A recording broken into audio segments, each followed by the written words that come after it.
Good evening, everyone. We are going to call the City of Deltona's regular commission meeting for Thursday, September 9th, 2021 to order. May we have the roll call, please? Commissioner Villa-Vasquez. Present. Commissioner King. Here. Commissioner McCool. Here. Commissioner Ramos. Present. Commissioner Sosa. Here. Vice Mayor Bradford. Here. Mayor Hertzberg. Here. Okay, this evening I will be doing an invocation, and then we will do the pledge to the flag, and then we were going to have, for singing our national anthem this evening, is David Castro, who is 11 years old, and he's a 6th grader at Trinity. So if we can all please stand for the invocation, the pledge, and the national anthem.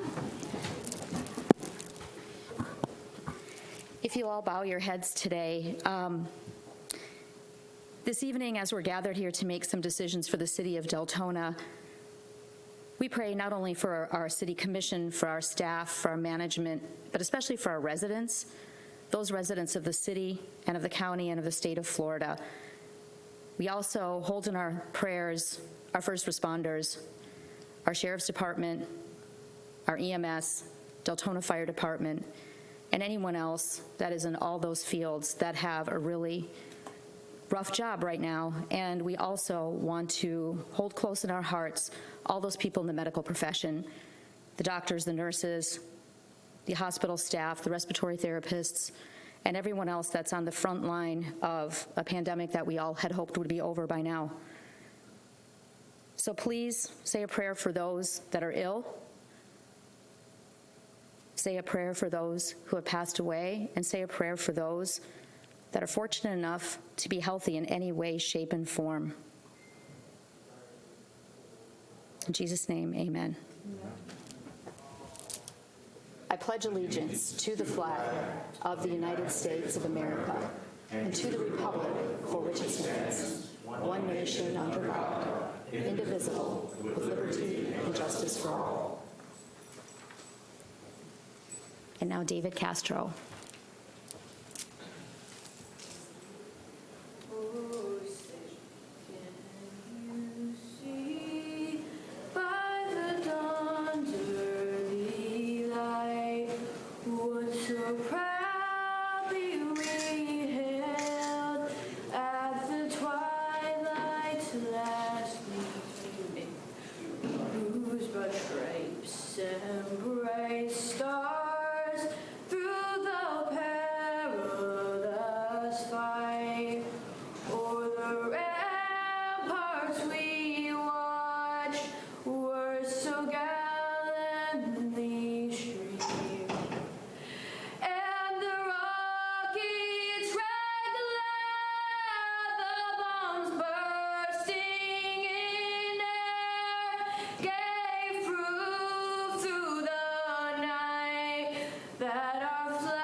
Amazing. Thank you so much.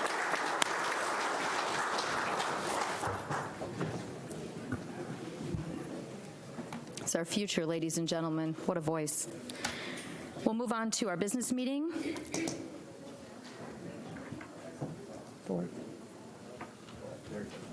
When do you want to do that? Okay, can we just do the minutes? Well, we're going to do the approval of the minutes first, and then we have a proclamation we're going to go ahead and do. So item 4A, approval of minutes of the regular commission meeting of April 5th and April 19th, 2021, as presented. So move. Second. Properly moved by Commissioner Ramos, seconded by Vice Mayor Bradford. All in favor? Aye. Any opposed? Motion passes unanimously. Presentations, awards, and reports. Commissioner Villa-Vasquez, you have a proclamation this evening.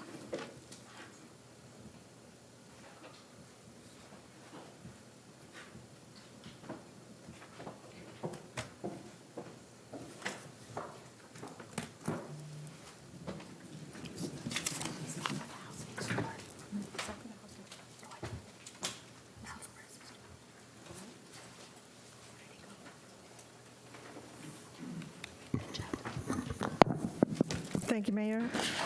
So we apologize to commissioners and the mayor. This was the last thing that was added to the agenda yesterday, but is a proclamation for 9/11.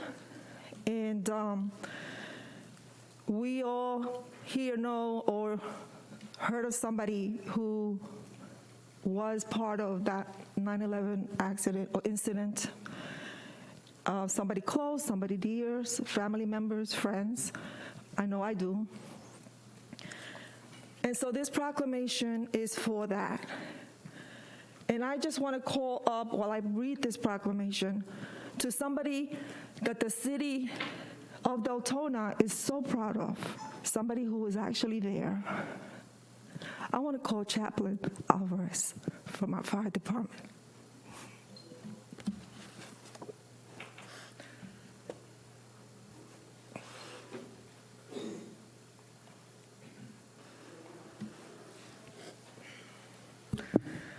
Thank you for serving. Thank you for being there for.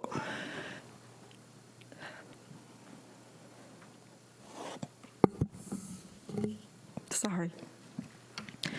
Thank you for being there for our first responders during 9/11. So, whereas on September 11, 2001, the American people endured the worst terrorist attack on U.S. soil in the nation's history with courage and heroism. And whereas, in response to this tragedy, Americans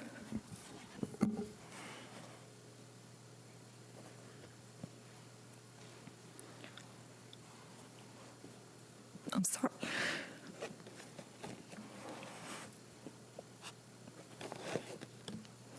I lost family, so it's very close to my heart.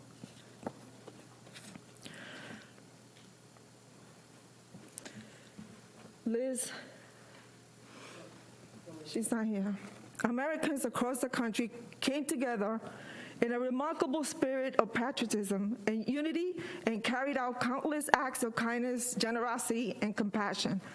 And whereas community organizations and family members of 9/11 victims began observing the anniversary of September 11 as the day to honor the memory of those who were lost and those who united.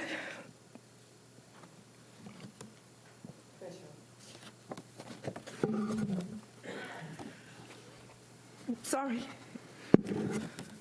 Who united in response to the tragedy, including firefighters, first responders, our military, law enforcement officers, and volunteers who showed true heroism and selfless courage for the safety of others. And whereas, in honor of one of our own, Fire Department Chaplain Anthony Alvarez, who was there on site at the Twin Towers supporting all who put their lives in danger trying to rescue victims. And whereas, on this day, we should honor those who lost their lives and those who sacrificed their lives for others, including the men and women who showed bravery in responding to the attacks and aiding the victims. And whereas tragedy will always serve as a reminder of the strength, resilience, and compassion as a nation we possess in the face of devastating loss.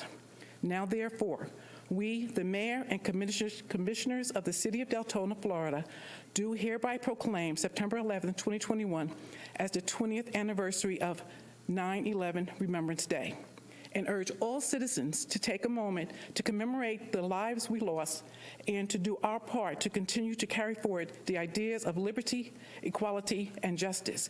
Executed this 9th day of September 2021, Mayor Heidi Herzberg.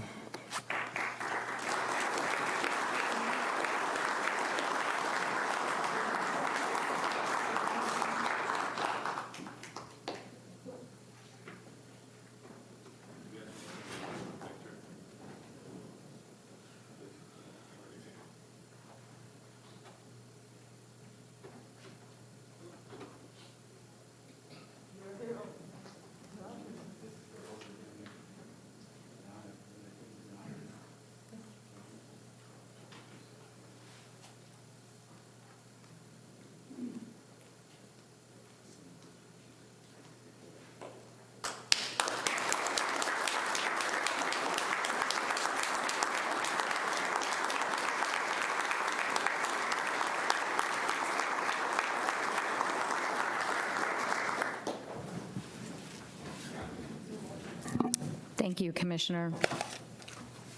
Thank you, sir. Okay, we'll move on to the rest of our meeting. Item 6A, ordinances and public hearings. 6A is a public hearing, resolution number 2021-48, adopting the tentative millage rate for the levy of ad valorem taxes for fiscal year 2021-2022. Mary or Mr. Peters? Madam Mayor, I'm going to let Mary Lyson come up and make the presentation.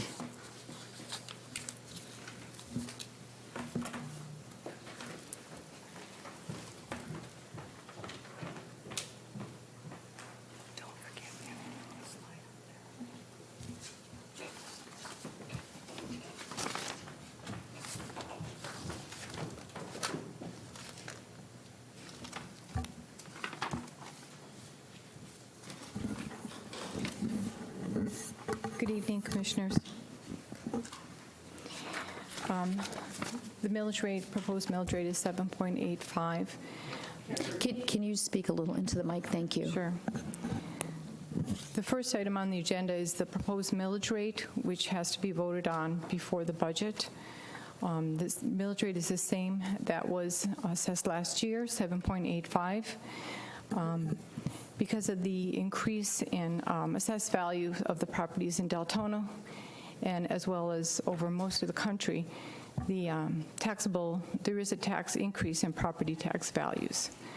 In order to keep pace with the continuing expenditures that are rising all over the country as well in Deltona, and the projects that we have proposed for next year, in anticipation of the increase in the minimum wage, Deltona has proposed to keep the 7.85. Okay, thank you. I'm going to go ahead before you do anything else and go ahead and state the properly noticed commentary. So we are opening the public hearing. This is a public hearing to hear and consider comments and questions regarding the city's tentative millage rate and proposed annual budget for the coming fiscal year 2021-2022. The City of Deltona hereby proposes a tentative millage rate of 7.85. The tentative millage rate reflects a 9.31% increase from the rolled back rate of 7.1812 mils. The justification for the increase: the tentative millage rate is higher than the rolled back rate of 7.1812 in order to cover increased operating costs. The floor will now be open to hear public comments and to take any questions from the public. So if you would like to go through and read just read the first 5, and then if you'll come up to the podium, you'll have 4 minutes for your public comment, and then we'll move to the next person.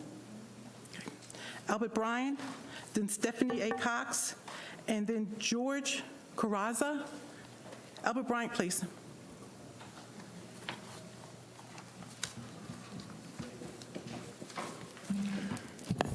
Albert Bryan, Deltona. You know, I'm going through this cute little pamphlet y'all got here, and it's funny. When we talked about this in May and June, I remember Mr. Sosa asking for the rollback rate, which was 9.8% or close enough to it. I remember somebody else coming up here and asking to split the difference at 5%. And the next meeting when we got to this, we got told that, well, we need to take and get rid of these people here, we need to get rid of those people there to be able to do that.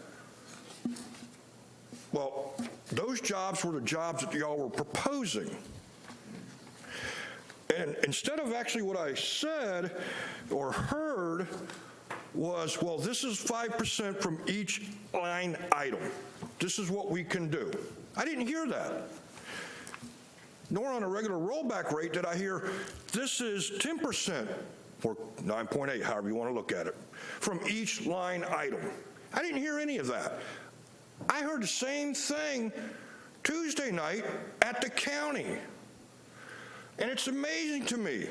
It's like the manager here and the manager with the county is playing chicken with the council members.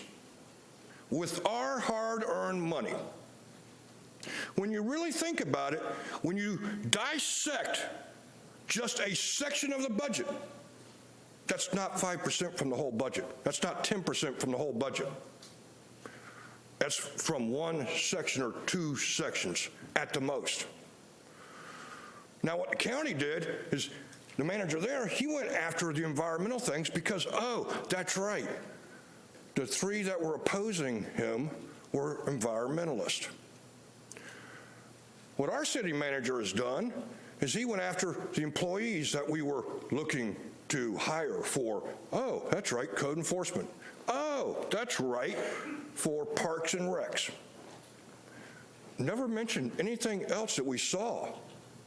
Just those two areas is what I heard. So it makes me wonder how serious we were taken when we said or asked for 5% and or 7.8% or 9.8% off. Because if I remember right, that's what the rollback rate is 9.8% or close enough to it. So if you're not going to be serious about this, why are we even here? Why are we going through the motions? Why don't you just go ahead and dedicate, a day to say, oh, this is what we're going to do and this is how we're going to do it? Because that's basically what happened this year. Instead of actually going through each line item and saying, oh, I can take 5% here, I can take 5% here. It's funny because 74.2 million, 5% of that is 3.7. If you go over to the actual general fund, which is 51.299, 2.9 million is all you're asking to take off that budget. Is it really that hard? I mean, really? It shouldn't be that hard. Y'all are making this a lot more difficult than it needs to be. Oh, and do we have a little orgy board, one of those little boards, that tells you the future? Because I heard, that we had a recession coming. I haven't seen a recession, and I don't see one actually coming. So, I mean, do you have a little set of cards you play with at home to tell you that the recession is coming? When you got a $20 million surplus to play with. Thank you, sir. Stephanie Cox, please. Hello, good evening. My name's Stephanie Cox. I sent an email to all of you. I got a response back from 3. Dana said she would consider it, even though she's told me that in the past, and she ends up voting the other way. David said, thank you for sharing, and he would be voting for the full rollback. I got a letter from Heidi, an answer telling me thank you, and she had taken the opportunity to look at my property taxes on the Volusia County website. I don't pay that much in taxes. I have lots of entitlements that I am entitled to, Heidi. And by the way, I did check yours, and you don't pay that much more than I do. So that being said, I'm here tonight as a Deltona citizen and a homeowner. I've been here since the early 80s. I've personally owned more than 10 homes throughout the years, many that were investment and rental properties, so I've paid more than my fair share of taxes to the city over the years. To save the home benefit, if I didn't have it, my taxes would be $3,838.61. So thank God for the Save My Home. I am here for the people that signed the petition that George will be delivering. I'm here for the people that can't attend because they're working or they have child care issues. I'm here for my grandchildren. I'm here for my great-grandchildren and any other unborn child who will have to deal with the burden that we're going to pass on if we continue to increase taxes. So please consider any unnecessary spending and vote for a full rollback. Thank you. Thank you, ma'am. George Carrazza, and then Richard Bellick. George Carrazza, please. Excuse me? George Kazaza. Good evening. This is my first time at one of these meetings. I just want to make a statement that now is not the time to raise any taxes whatsoever. We're coming out of a pandemic, or we're still in a pandemic, however you want to look at it. There are a number of homes, families that are in foreclosure, losing their homes, struggling and fighting. People aren't making more money now, but raising taxes, property taxes, is going to give too much of a burden to everyone across the board. And let's say landlords that have a number of properties, and maybe they have enough savings, but raising their taxes while if everyone's getting raised, that's going to go on to the tenants. The tenants are going to pay that extra burden, and of course, there's a lot of low income that can't afford to own a home or pay those taxes, but they're going to pay more in rent. Now is not the time to raise any taxes. Whatever your proposed spending is, you can wait a little while. It's just too much right now for a lot of people to handle. It really is too much. You should really, please consider not raising any taxes whatsoever. Too many people are struggling. Too many people have been out of work for too long. Yeah, I guess that's it. Thank you very much. Thank you, sir. Richard Bellick, please.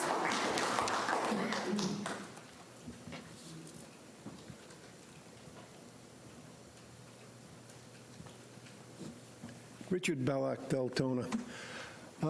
The residents, they haven't listened to you in 25 years. What makes you think they're going to listen tonight?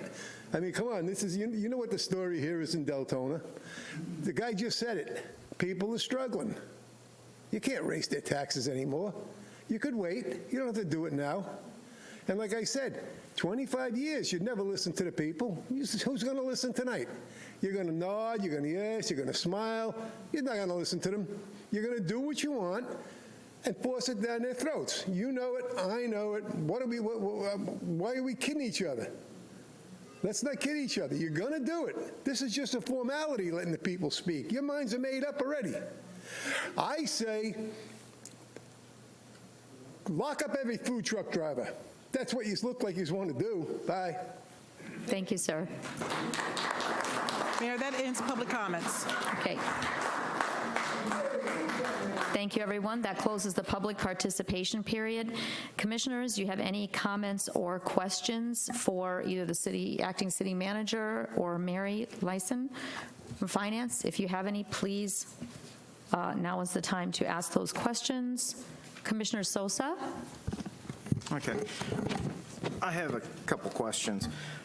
When the budget was first presented to us, we had a transport vehicle in the budget that was almost $500,000.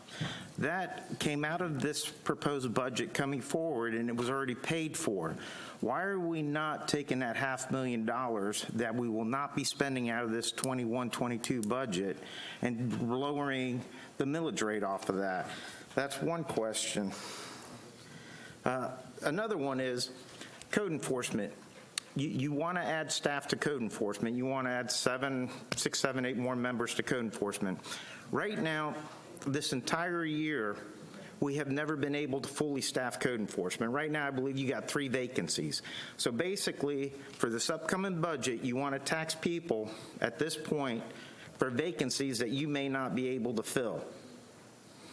So I don't understand the logic of when we voted to pay for that transport 2-3 meetings ago, why was the millage rate not adjusted, down to absorb that $500,000?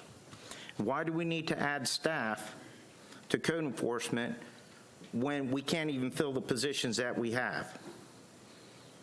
Okay. Then when it comes to, adding staff, we're adding 16 more members to Parks and Rec. We're doing a lot of improvements to Parks and Rec, and I have no problem doing improvements to Parks and Recs. What I do have a question of, in the Parks and Recs department, we already have a director of Parks and Recs, makes probably 6 figures. We have an assistant director for Parks and Recs, probably close to 6 figures. And now, as one of these additions, you want to add a park superintendent. So we have a manager to manage a manager to manage a manager to manage staff. And you want to pay him $91,000. So by the end of the day, you're probably looking at $150,000 by the time you pay benefits and so forth. As everybody has said, this has been a bad year. A lot of people are struggling. And this is not the time to increase taxes. Some people, like myself, I won't see a big increase. I've been homesteaded here for 20 years. I'm part of the Save Your Home program. I'm not going to see a big bump, so you don't have to look me up. I'm good. I know I'm not going to get a big tax increase. But I'm looking out for the folks that have moved to the area recently, businesses. Somebody's going to have to pay up that difference that I'm not going to pay. And if we're doing a 9% increase on the ad valorem taxes, somebody has to make up for the difference that I'm not going to pay. So I'd like to know why we cannot adjust for the expenses that could be taken out of the budget. A question for the city manager. Have you cut anything out of this budget?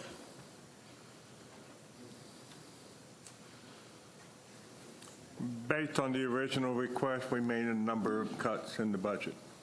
If we went through the budget process, we made an assessment of where our needs were. We went through an entire process with our code compliance. We had a series of workshops to review where we were with animal control and the code compliance side of things. The staffing level that we're requesting basically gets it back to where we were back in the late 2000s. I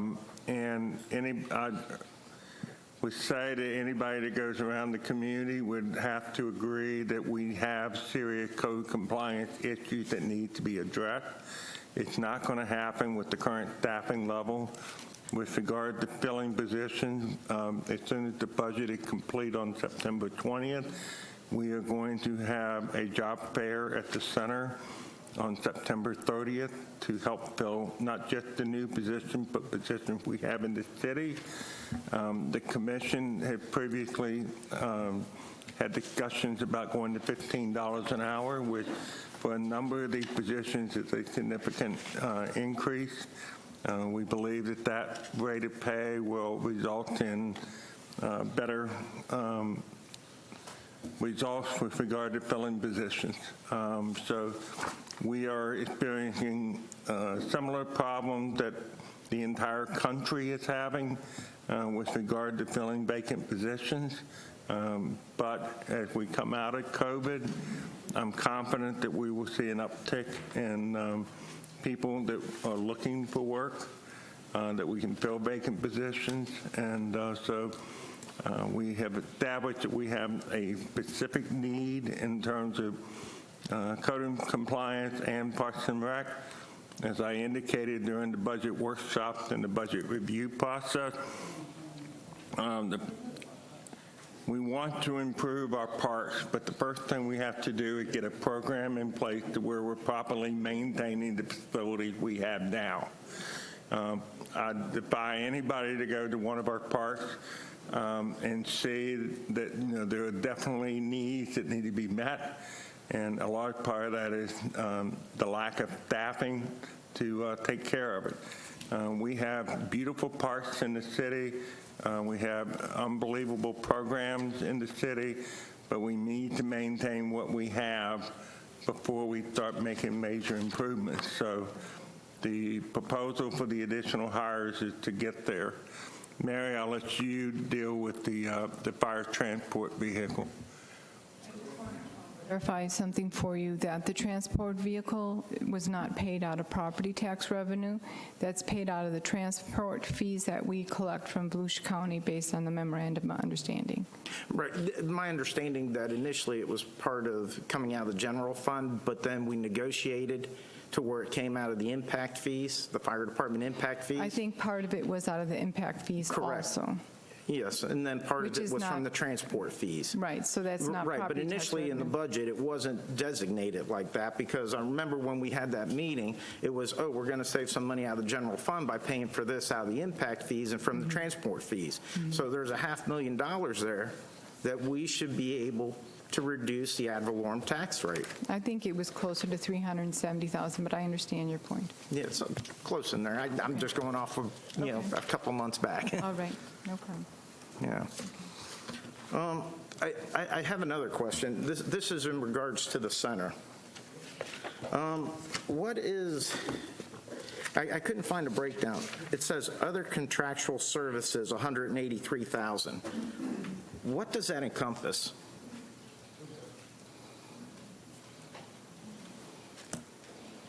Can I ask which page you on, sir? Yes, sir. I'm on page 108, and I'm looking at line item 523401. I mean, that center, it's losing $1.2 million a year, and I'd kind of like to know where we stand on what that service is that we're paying $180,000 for.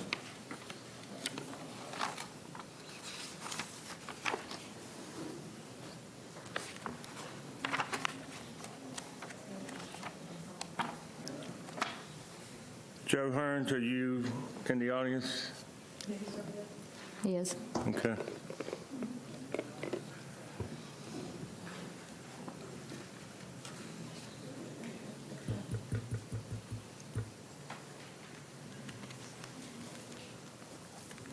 Okay, the other contractual services are for janitorial services, $9,000, landscaping services, $40,000, pest control, $300, fire sprinkler inspection fees, $2,700, security services through Volusia County Deputy Services, that's usually for special events, $1,000.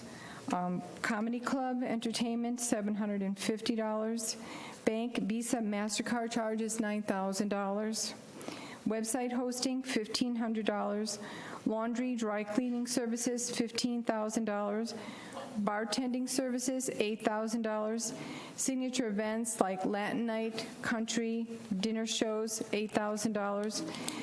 Cash and courier services, $1,500. Sales and marketing contracts, $78,000. Wow. Commissioner Sosa, it's mostly operational. The expenses for the event side is just so we can keep the cost effective for our community, so they can attend these events and not have to pay a $35, $50 number. Right, but how many people actually attend these events? It just depends. We're in COVID right Maybe now. a couple hundred out of 90,000, so the other 89,000. If you look pre-COVID, sir, we had 250, 300 people for Latin night. In COVID right now, people are just a little more cautious, and we're purposely taking a less guest count to keep public safety at a high, but also keep the community entertained. Yeah, I mean, my main concern is we're losing $1.2 million a year in this. What are we doing to generate more revenue to at least cover salaries? Because right now that doesn't even cover the salaries, what we're earning in revenue. I mean, I think we got salaries of, by the time you add in all the expenses, $368,000, and we're barely making $300,000 off of it. So what are we doing to pick up, to at least get it to cover salaries? Many, many things. We are working Seminole County, Volusia County, Flagler County, residents, with community events, with big corporation events. The problem is with COVID right now, it's a little more challenging for people to plan a big event. We've had weddings that had to cancel because of concern, families get sick. So that's caused a little bit of a problem. I guarantee you, if you look at these numbers next year, knock on wood, no variant or no new craziness, I think you'll see a big difference. All right, thank you. My pleasure. The only other question I have is, we have the Rhode Island extension in the budget for $10 million. Yes, sir. That's coming out of our unencumbered reserves, correct? Undesignated reserves, yes, sir. And the commitment to the commission was that as we get more development in the activities center, that part of the revenue that it produced from the activities center would go back to replenishing that money. Okay. Now, right now, we have about $24 million in that fund. At least that was what I was given on that public records request from about 2 weeks ago. Is that figure still about right? About 24 million, yes, sir. And so we're going to dump it down to 14 million? No, sir, because I believe what we were doing, we're taking part of the 10 million from the undesignated reserve, and part of the money came from the transportation fund, so it's not all coming out of the undesignated reserve. During the budget review process, we had a discussion about what occurred between 2007 and present with regard to our Avalon tax rate in order to keep the city functioning.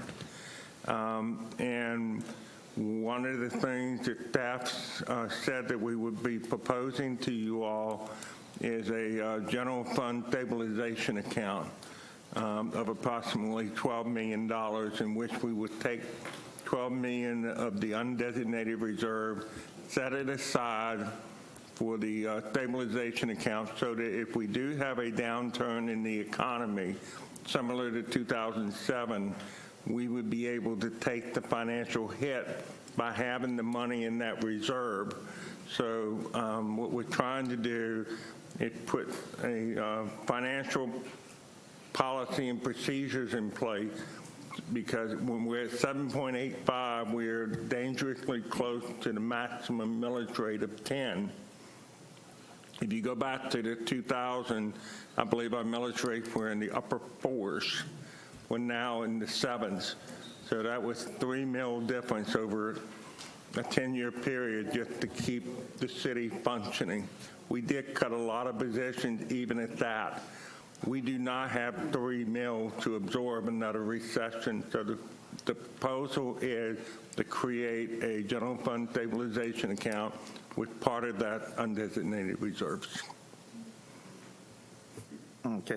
Now, we also received about $3 million in CARES funding for 21, correct? And out of that money, we paid salaries out of that for the fire department, I believe? Can you ask that again, please? In 2021, the city received about $3 million in CARES money, correct? A lot of that was allocated to expenses out of the general fund. I believe we paid firefighter salaries and so forth, which we were within the guidelines of doing so.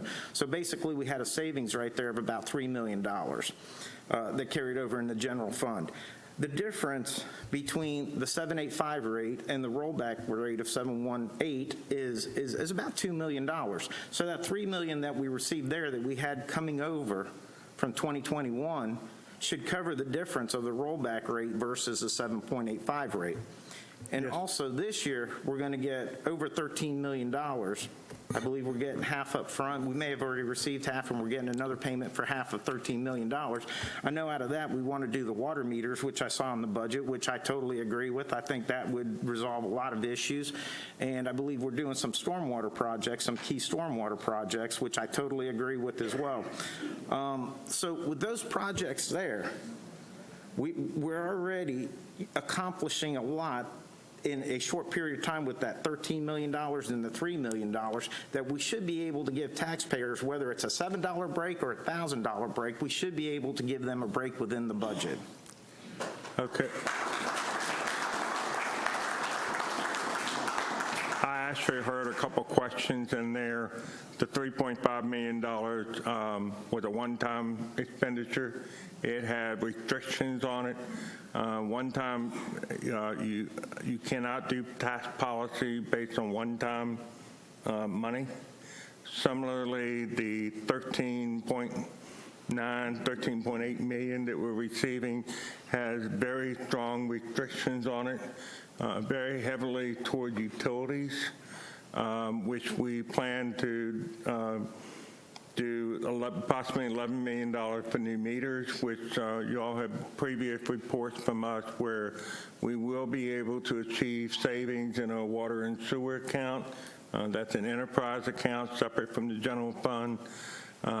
We are hopeful that as we get these meters in place and we're able to reduce certain staffing levels, that we can give the residents a break with regard to water and sewer rates. The balance of the money, once again, is pretty much restricted to utilities. However, we have found an area where our fire department could benefit. We're taking a look at that for the balance of the $2.8 million that's left out of that.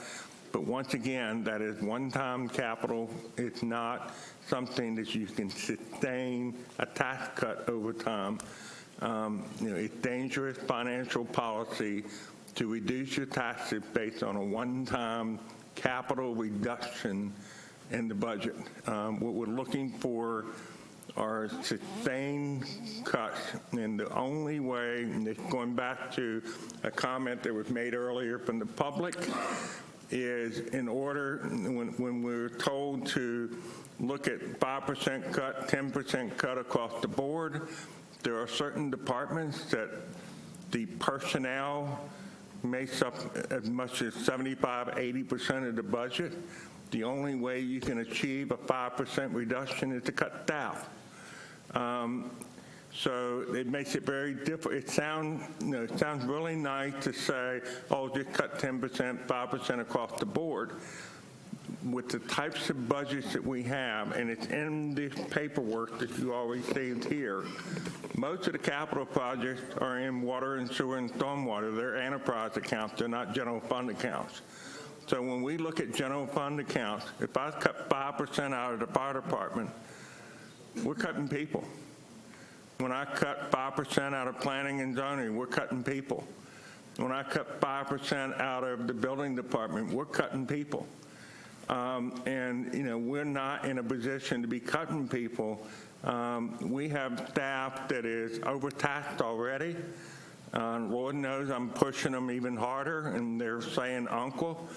But, it was a very simple exercise to look at 5 and 10% cuts because you're looking at people. And we're not comfortable, I'm not comfortable recommending to the commission that we cut more people. And we need to get our financial house in order with that general fund stabilization account. And we're going to take advantage of the one-time advantage we're getting with the $13.5 million and the $3 million. And hopefully, in the end, we will be in a better position next year to revisit these things. We're looking at a rental property license program. We're looking at the possibility of fire district fees. These are things that will allow us to reduce the general fund Avalon next year. But this year is not the year to do it. We need to do some things to get ourselves financially at a point that we can seriously look at reduction without adversely impacting the city operations. All right. Now, I understand that, and I'm not asking that the $3 million every year is going to be there, but it was there last year. We had a $3 million surplus in our general fund that we used towards a general fund to pay certain issues. Now, that would make up the difference and still give you $1 million, plus even at rollback rate, you're making about $1.5 million in extra revenue just because of the property taxes. The value has increased. So even at rollback rate, you're gaining about $1.5 million in tax revenue. Plus, if you had a surplus going forward, I don't see how you cannot make a $2 million adjustment in there to push the rollback rate. You've already got $500,000 out of the transport vehicle. Now, you keep saying that it was a one-time fee and we have to cut staff to get back there, but you're not looking at cutting staff. You're actually looking at adding, 8 more code enforcement officers, 17 more parks and recs people, some management that's making probably close to 6 figures, and then you add benefits in that. So you're not cutting staff. You're actually doing the opposite. And that is not a one-time fee. That's going to be a reoccurring fee every year. So I remember when we talked about this initially, you said, well, maybe we'll look at rollback rate next year. There's no way you're going to go to rollback rate next year if you keep adding staff, because the expense just keeps going up.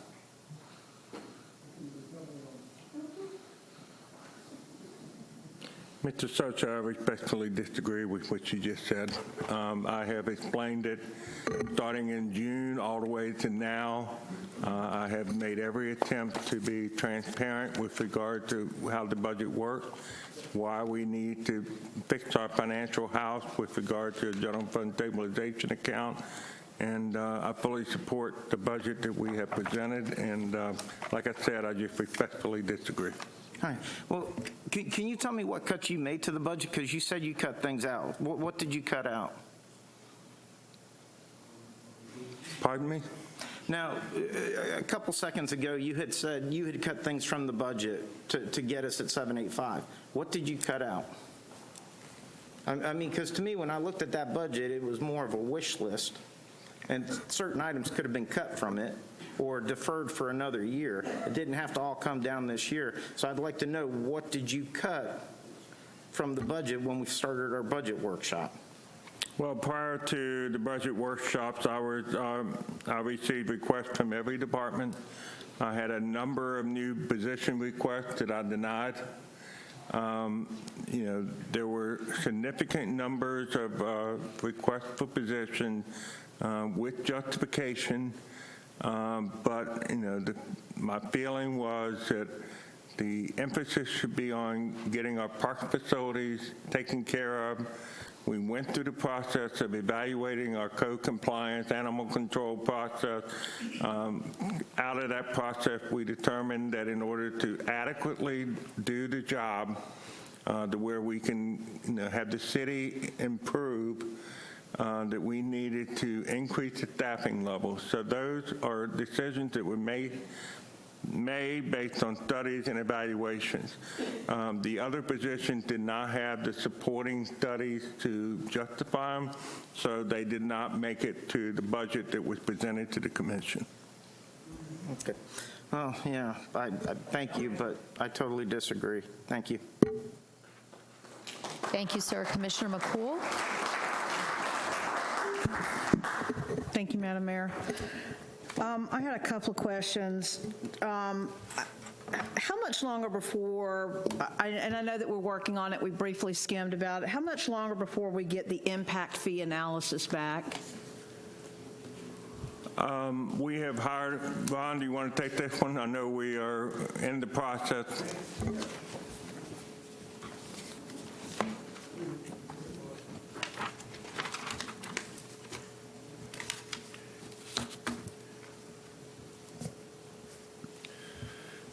Ron Paradise Plan Development Services, for the record. We did hire Duncan & Associates to prepare updates to our impact fees.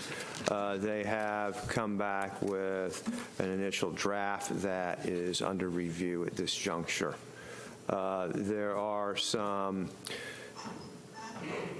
situations that we need to evaluate, including what is known as exceptional circumstance that involves how much revenue can be generated and when. Because right now, according to state law, it needs to be phased over a certain number of years unless we can prove an exceptional circumstance. And I remember talking about that because I've had constituents ask me about that as far as responsible development goes, where we're at with our impact fees. Because impact fees are, and as far as what our revenue is by sources, is only 2.35% of our revenue for as much as we're building. And I also know that we talked about revenue enhancement because we get sometimes stuck on cutting instead of enhancing. So I want to make sure that we're continuing. I know that Mr. Peters had talked about revenue enhancement. I know that we've talked about revenue enhancement. I just want to make sure that we're moving forward with that. In thinking about services and staff cutting, which we absolutely cannot afford. So that's what I wanted from you also, just how much longer before we get that analysis back. And, this is to my constituents that have asked about this and asked. I've kept a very open mind as far as this process goes, and it's very difficult because we have kicked the can down the road for a number of years on projects because no one wanted to be stuck with sitting here doing what we're contemplating doing right now, which is not, I know that we went to partial rollback last year, correct? But we did not increase, is what I'm saying, last year. We did not increase last year. And this year on the projects, whereas we're trying to staff, and it's difficult and it's really hard, and making decisions, I don't do that lightly. But I understand the services that my constituents have asked me about as well.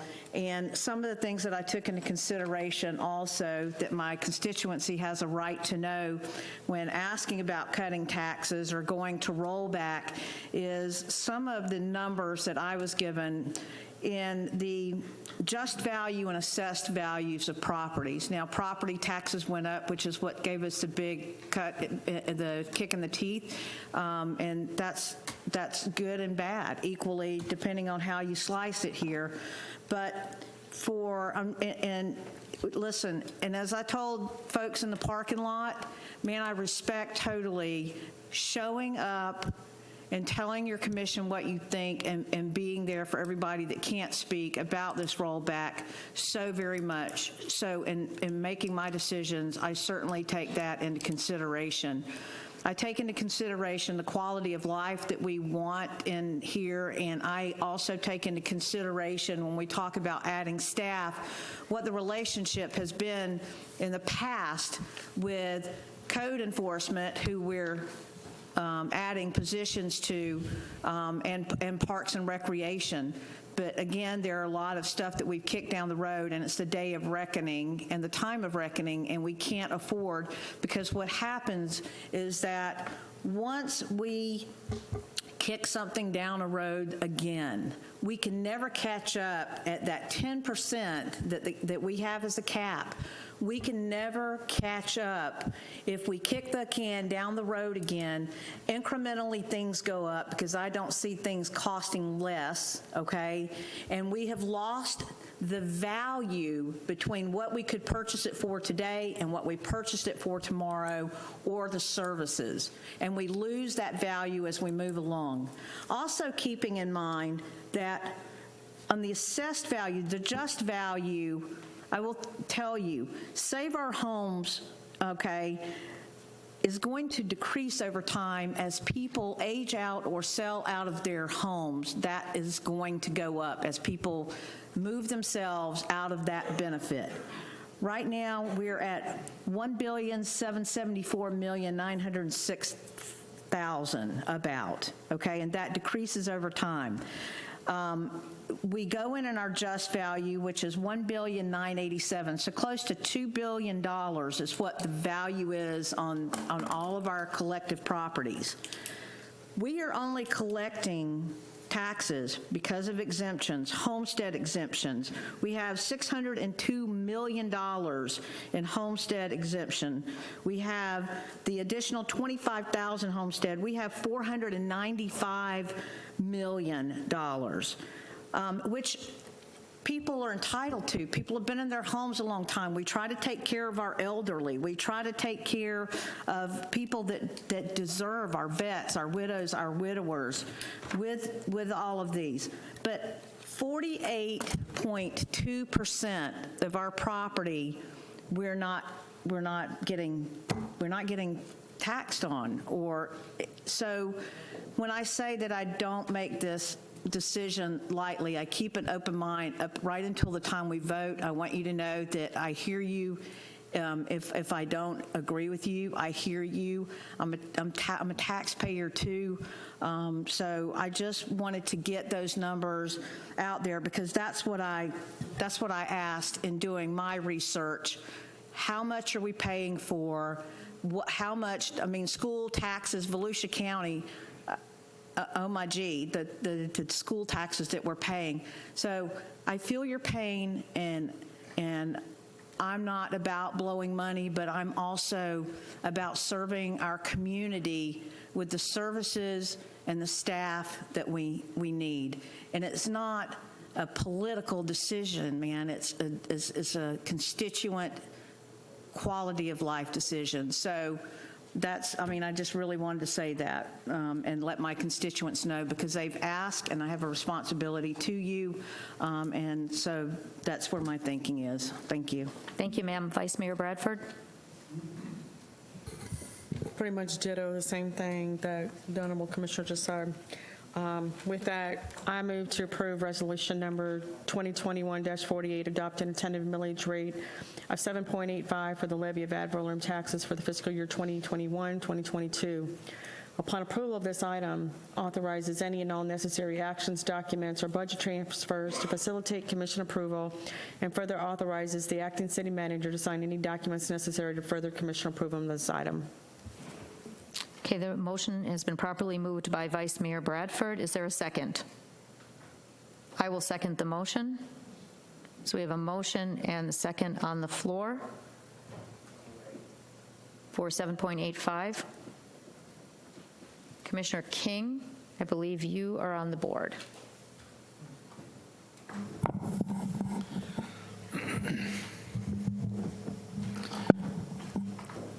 This is my third year sitting up here. the past 2 years, I have opposed any kind of a tax increase, and I have supported any kind of tax rollback, millage rollback.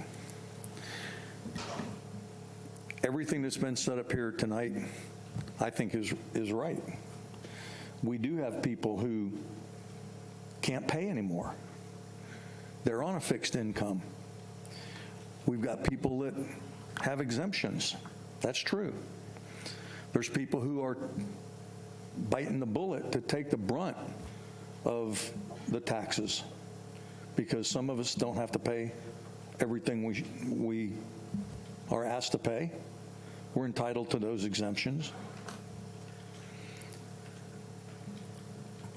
And here we are again.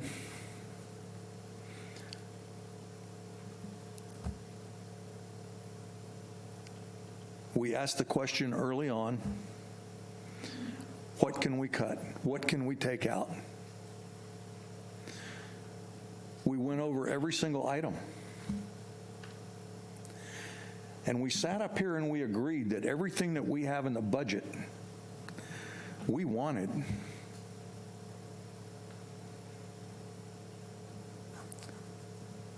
We want a new vehicle. We want more employees. We want to raise everybody's pay to $15 an hour. And all those things are getting done. But you know what? It costs money.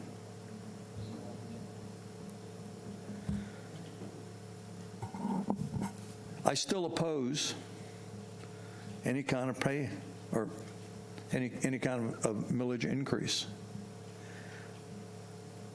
I oppose an increase in taxes. And I've said for 3 years now, when we don't lower the millage, our taxes are going up. As long as we're happy, and there's not a person out here that isn't happy, that their property value has increased.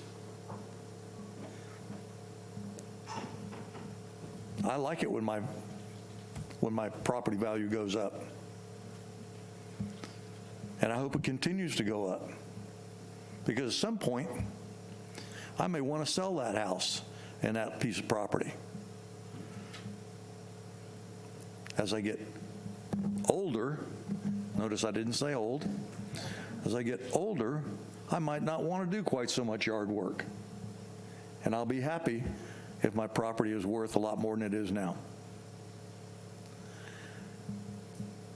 We sat here and we agreed that these were the things that we wanted in our budget.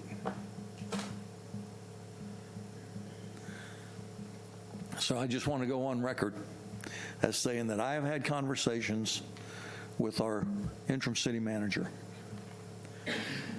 And I can tell you I trust him. I think that he's going in the right direction. I think he's doing the right thing. But I can say on record, Mr. Peters, I might not vote yes for this, but I'm going to hold you to what you have committed to. And if this passes tonight, I will expect to see a significant rollback before I leave here next year. So I just want to go on record as saying that.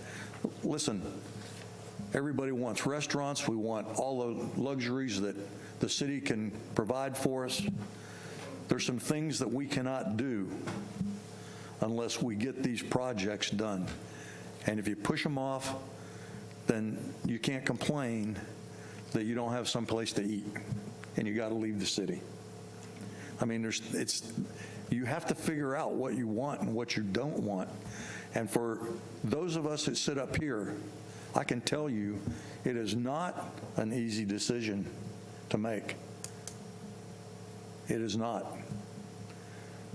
Because until you sit down with the budget, and I'm sure there's not many of you who have actually sat down and studied the budget and found out exactly where money is and how it can be spent and where it can go, and can money be transferred from one pile to another. Until you get a hang of that, you'll never understand how it works, because there's a lot of restrictions and there's a lot of things that play into the things that are decided when you're sitting up here on this side of the dais. And if you think I'm kidding, go over to the clerk's office and fill out your paperwork and get ready to run for office here. And you'll find out what it's really like when you're elected. Mr. Peters, I might not agree, but I'm going to hold you to your word. Thank you. Thank you, sir. Vice Mayor? And I'm going to throw this in because this is a hard decision. It's hard because we have to pay those property taxes just like everybody else does. Mr. Peters, I think this was my fifth budget. You made the budget process. I'm going to say this. People may disagree with me, but of all the budget processes I went through, this was one of the most thorough, where we went through the line items, just, like Commissioner King said, and I think you made it simple, stupid, which I appreciate, because it can get mind-boggling, and you are sitting there, what do you want? What do we cut? Do we cut parks? Do we cut services? Do we cut taking care of the streets? Property taxes are going up because of the care that we're giving to the city, and I understand the only way that you can make our city better is it's going to cost us. And, like Commissioner King says, we hold you guys to making sure that this money is spent diligently. And, there's a few items that's in this budget that, since I've been on the dais, residents have been asking for, and I think they're going to be very beneficial to the residents. But as well, do we know what the home sales are currently? I don't know if you're even going to have this. What is our rate right now of a lot of these homes being sold? Because a lot of these homes are capped right now. I'm going to say we've had to have a rash of sales, which then means they're no longer capped. So now that new owner's coming back in, and that's going to be an increase in those property values coming in. So a lot of these homes, I know all over the country, and I know especially here in Florida where we have everybody coming in, homes are going on the market and they're just immediately being sold. So at that point, those homes are no longer capped at that lower rate. They're going to come back in at that higher rate.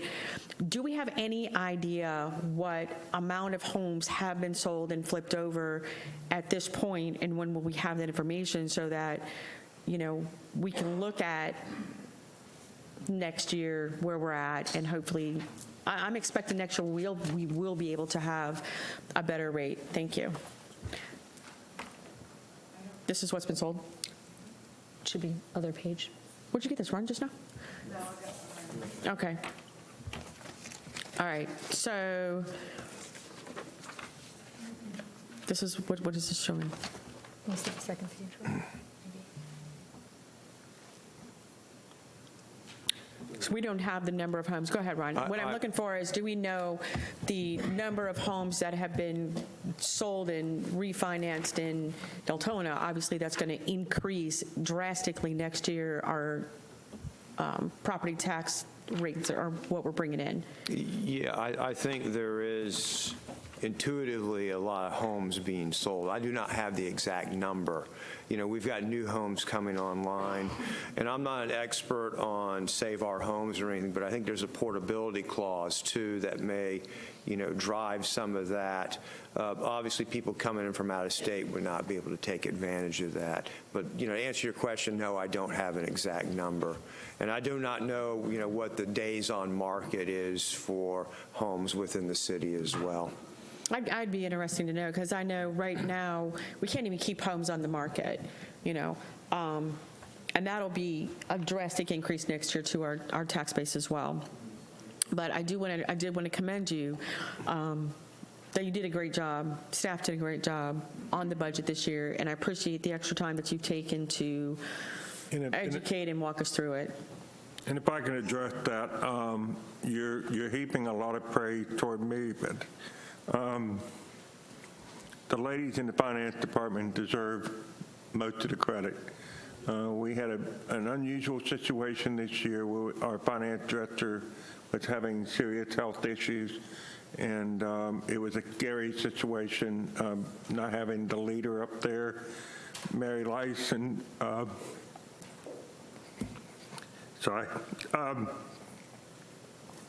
Mary really stepped up, her staff stepped up. They did it in a collaborative manner with all the departments. And so I can't really take the credit because they're the ones that did the hard work. So thank you. Well, thank you, staff, very much for all that you've done. I know I do greatly appreciate it. Thank you.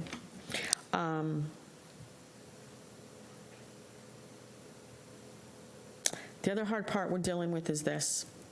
We're paying up here, I'm not going to say the abuse, but pretty much it is, from previous commissions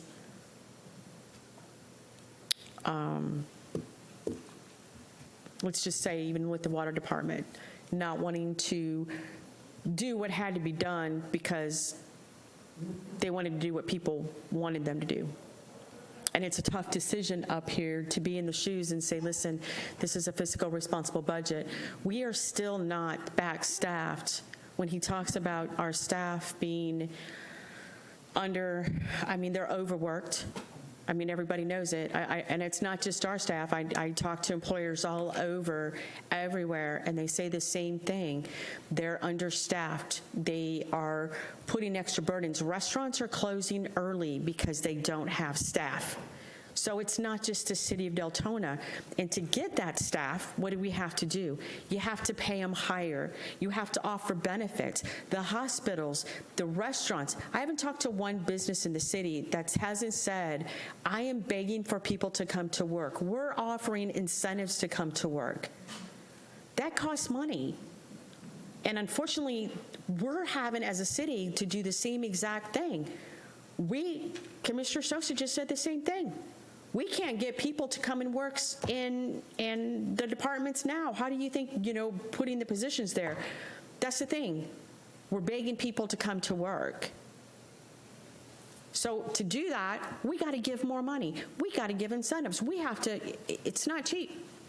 So it's a tough decision to sit up here and say, yeah, we're not raising the millage, we're keeping it the same, we have to bring in this extra money, but we don't have a choice. And I know it's hard to understand that, but ask any local business around here how hard it is right now to find staff to work, and you're going to understand when we say this is what we have to do. We have to have this increase. We have to have these incentives to do this. So I'm going to get off my soapbox now. Thank you, ma'am. Commissioner Ramos? Thank you, Madam Mayor. I think in lieu to your comments, Mr. Peters, I'm going to use you to say thank you to the Finance Committee, because I did want to say thank you. But thank you also to the Finance Committee and everyone who was a part of putting this together. And Commissioner King, you said some great words, and I have to agree with you. We spent some time up here, and we actually said this is what we want. It's not easy. No, it's not easy. And everyone always has a solution. But when you're not on this side of it, it's a little bit different. And I think we sat here for a while, and yes, to Commissioner Sosa's credit, he asked questions. Absolutely, every right that he has. But I think at the end of the day, we felt that we had a budget that would meet the needs of where we're heading. And I was going to use the whole thing with the water rates. Vice Mayor, you said it correctly. We got heat for that. For, 10 plus years, there was no raise in the rate. We had to make a decision, or else. And we made the decision. We have been able to survive. I think we're headed in the right direction. Obviously, with every rose comes some thorns, and this is part of that process. And I think if we can just stick to our guns and, yes, hold our city manager accountable. Kind of like he said, we've been having some challenges in filling in these positions. I went out to him. I said, Mr. Peters, why don't we do a job fair? Job fair is being done so that our people, our staff can get the help that they need. Because they're the ones feeling the brunt, not us. Thank you, Madam Mayor. Thank you, sir. Commissioner Sosa, and then Commissioner Vasquez, and then I'll say a few words and we'll wrap this up. Okay. Just for the record, I was not one that wanted this budget the way it is. I didn't agree with everything in it. I don't agree with all the staffing, the additional staffing. So just for the record. And as far as for a lot of the open positions, throwing money at the problem does not fix it. I talked to Mr. Peters about a week or two ago after I had talked to some former employees of the city, and him and I discussed that. And money was not always the issue, so throwing more money at a problem does not fix it. And if this budget does pass, definitely, Mr. Peters, you already know where I'm going to be, right? I will definitely hold you accountable. Thank you.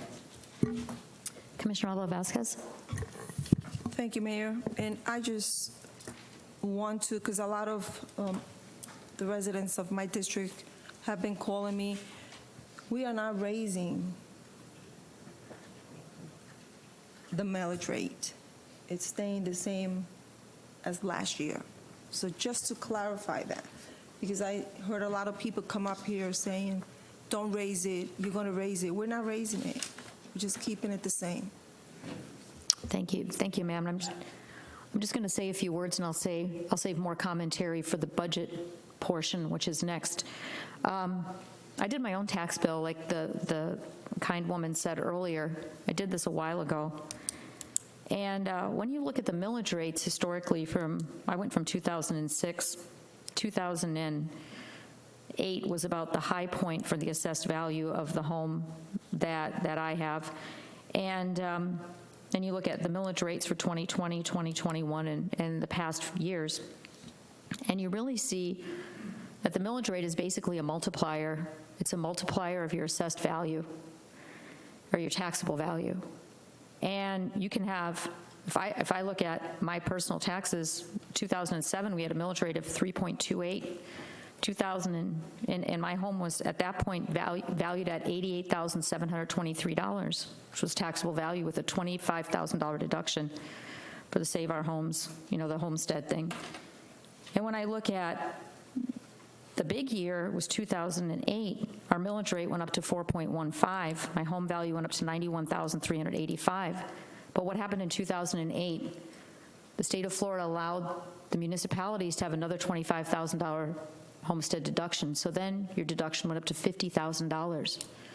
So the city raised the millage rate from 3.28 to 4.15 to, in effect, somewhat balance that additional $25,000 homestead deduction. So then you look at 2020, millage rate 7.85. Because we had a 62% devaluation, property appraiser back in the day, 2011, 12, 13, devalued us 20% one year, City of Deltona, 22% the next year, 20% the third year. We got devalued 62% in 3 years. Save Our Homes doesn't stop you from going down when you devalue.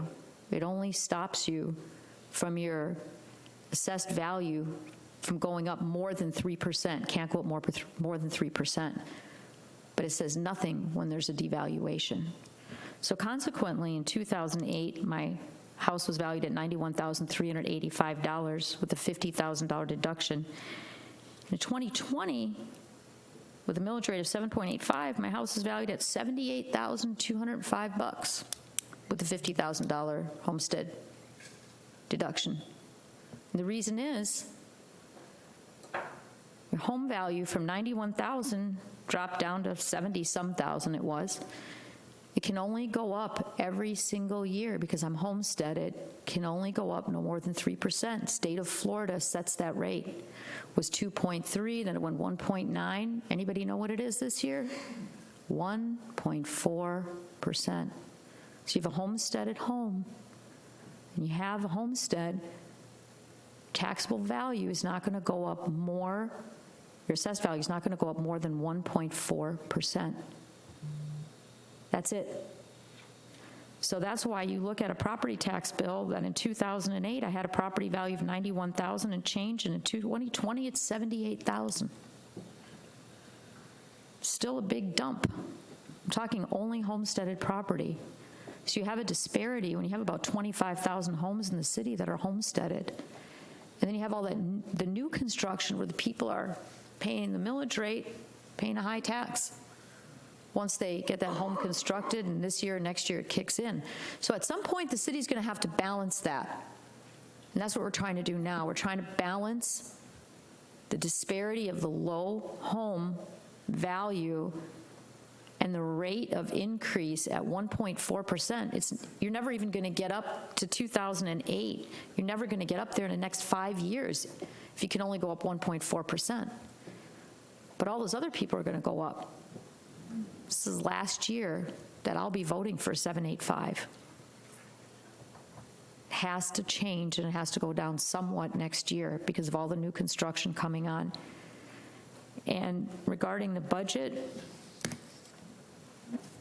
Commissioner Sosa, I agree with you. I'm not 100% in favor of everything that's in that budget. Definitely not. But we have mega staffing issues. Am I in favor of the staffing levels? Yes and no. It'll be proven as to whether or not that increase in staffing can actually make a difference when you drive around the city.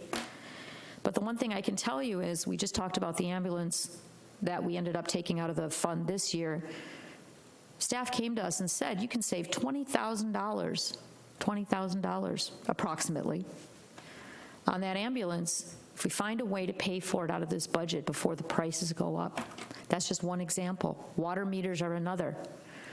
And several of my fellow commissioners and the vice mayor have said that the decisions we chose not to make in the last 15 years are costing us dearly now. The price of road construction, just milling and redoing some of our roads, is up 30–40%. Cost of asphalt, cost of concrete, cost of all these items have gone up tremendously. So what you don't pay for now, it's not going to go down next year. It's not going to go down. Health insurance, all the materials. And the commentary about the additional staff. Commissioner Sosa, once again, I'm going to agree with you. Throwing money at bodies isn't going to make a difference. What's going to make a difference is the training and the accountability and the performance evaluations to make sure that the people that we're hiring that are in this budget are going to be able to make a difference for the quality of life of our residents in this city. And that's what it's all about. It's about quality of life, that I still want to live here, whether I'm in a position of an elected official or not, that I want to make Deltona my home. The same with a lot of you. You want to make Deltona and Volusia County your home. That's my goal. So thank you all for your comments. Appreciate you coming out. City Attorney, will you please read the resolution before we vote on that, and then we'll go to the second half of this, which will be the budget. Yes, ma'am. Resolution 2021, resolution of the City of Deltona, Florida, adopting a tentative budget for the 2021-2022 fiscal year, establishing a date, time, and place at which a public hearing will be held to adopt a final budget and providing for an effective date. Thank you, sir. Oh, wait. Correction. Oh, it's 2021 that we want to read, Mayor. Wrong resolution. Somebody would have pointed that out, I'm sure. Thank you, sir, before we vote on the wrong thing. Are we good? We're going to reread this, right? 1 second. Yep. Resolution 2021-48. Yep. A resolution of the City Commission of the City of Deltona, Florida, adopting a tentative millage rate for the 2021-2022 fiscal year, adopting a tentative millage rate with the rollback rate, establishing a date, time, and place at which a public hearing will be held to adopt a final millage rate, providing for an effective date. Okay, may we vote, please?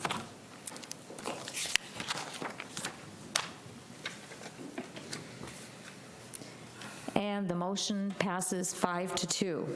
So the City of Deltona has adopted a tentative millage rate of 7.85 mils for the fiscal year 2021-2022.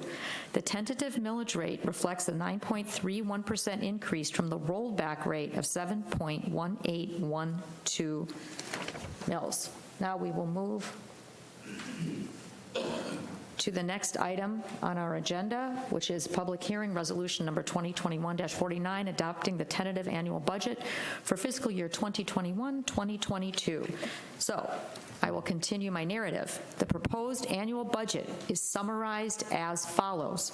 The general fund, $94,007,459. Special revenue funds, $39,901,175. Enterprise fund, $49,320,202. Capital project funds, $9,297,885. The total citywide budget, $192,526,721. The floor is now open to hear public comments and take questions and comments from the public. I have none, Mayor. Okay, we'll close the public portion of the public participation for this. City Commission, any comments and questions on this item? I see, I'm sorry, Commissioner Vasquez. I'd like to make a motion, Mayor. Yes, ma'am. I move to approve resolution number 2021-48, adopting a I'm sorry, wrong screen, hold on. 49. 49, yes. It's 49. 2021-49, adopting the tentative budget for fiscal year 2021-2022, and upon approval of this item, authorizes any and all necessary actions, documents, or budgets, transfers, or facilitate commission approval, and further authorizes the acting city manager to sign any documents necessary to further commission approval of this item. Okay, the motion for resolution number 2021-49 has been made by Commissioner Avila Vasquez. Is there a second? I will second that motion. City Attorney, may you please read the resolution? I shall, Mayor. Resolution 2021-49. A resolution of the City Commission of the City of Deltona, Florida, adopting a tentative budget for the 2021-2022 fiscal year, establishing a date, time, and place at which a public hearing will be held to adopt a final budget, and providing for an effective date. Thank you, sir. May we vote, please?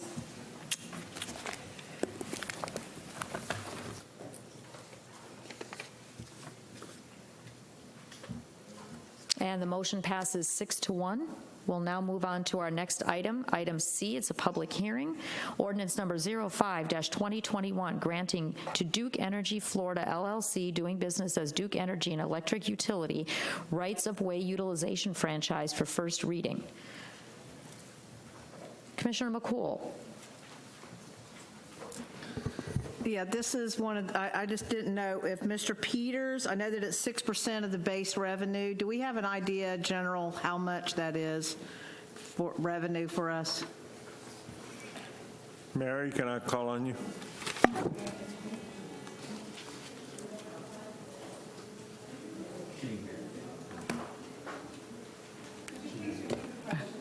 Sure, I'm sorry about that. The 6%, I know that I skimmed in talking to the city manager, 6% of the base revenues for the preceding month. Do we have any historical on that as far as what that revenue is to us, the 6%?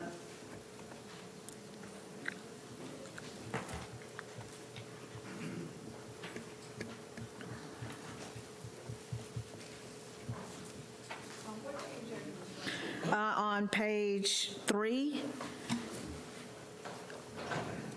under the background, on the Duke granting the permits, I know that we will receive a monthly franchise amount, 6%.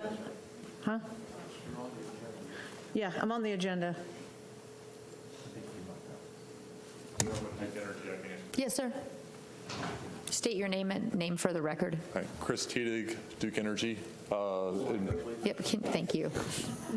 Up and down too. In 2020 calendar year, it was 2.84 million.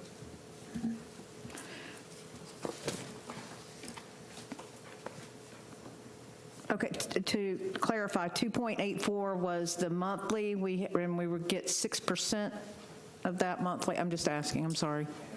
That was a calendar year annual total. Okay, all right. 2.84 million, okay. I mean, that'd be nice monthly, right? That's all I have, thank you. Okay, any other questions? Commissioners, any other questions on this? If not, we need a motion. Commissioner Ramos? Thank you, Madam Mayor. I hereby move to adopt ordinance number 05-2021 granting Duke Energy Florida LLC, DBA Duke Energy, and electric utility rights of way utilization franchise for the first reading and schedule a second and final reading for September 20th, 2021. The acting city manager has the authority to make corrections, scrivener's errors, and the likes. Second. Okay, it's a chorus of seconds.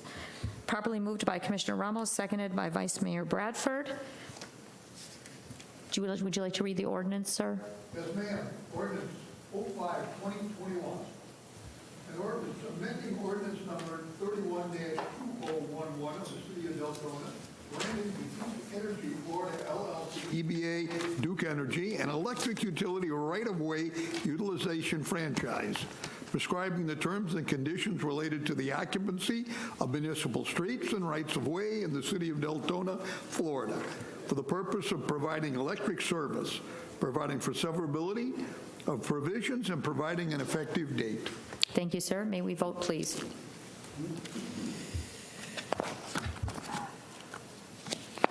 Stop. Do we have any members of the public that wanted to speak on this item, opening the public hearing? No, ma'am. Then we'll go ahead and close the public hearing. Now may we vote, please? Good catch, Mayor. And the motion passes 7-0. Now we'll go ahead and move on to new business. There's no old business, so we'll go ahead and move on to new business. Item 8A, request for the approval of the contract renewal of Team Volusia Economic Development Corporation, TVEDC, contract 2021-2022. City Manager and Mr. Mays. Madam Mayor, I will address this one. It is no secret that I am a huge supporter of Team Volusia, having spent 41 years of my career doing economic development. Public-private partnerships are absolutely critical as part of the process, especially in Florida with our records laws. Quite often, companies that are looking to relocate want anonymity while they're doing the search process. By having a public-private partnership, the private side of the house is able to have communications that are not subject to sunshine. I think it's important to realize the money that we provide to Team Volusia is on the public side of the house. So anything that the public money is used for is subject to sunshine. Amazon came through Team Volusia. We are currently working on a company over the last few days that we hope will materialize. But, those are conversations that, are not subject to sunshine, and it's critical as part of the whole economic development effort. Now, as you all know, I'm all about transparency.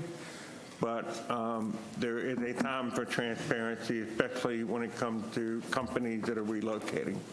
And so Team Volusia is a outstanding vehicle for us to gather information on what we need to have in terms of products.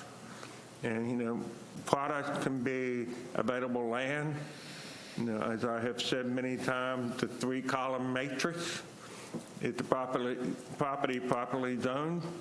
Is it the proper size? And does it have the infrastructure to support it?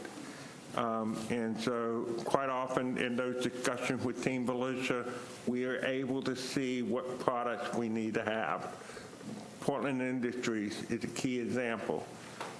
It's rezoned, it's properly sized, and it will soon have the infrastructure in place to support it. As part of the Rhode Island that we approved in the budget tonight. So I strongly recommend that we approve this contract with Team Volusia. The amount of money is a false penny compared to the benefit that we get. Thank you, sir. Okay, Commissioner Avila Vasquez. Thank you, Mayor. I would like to ask a question to Jerry Mays, please.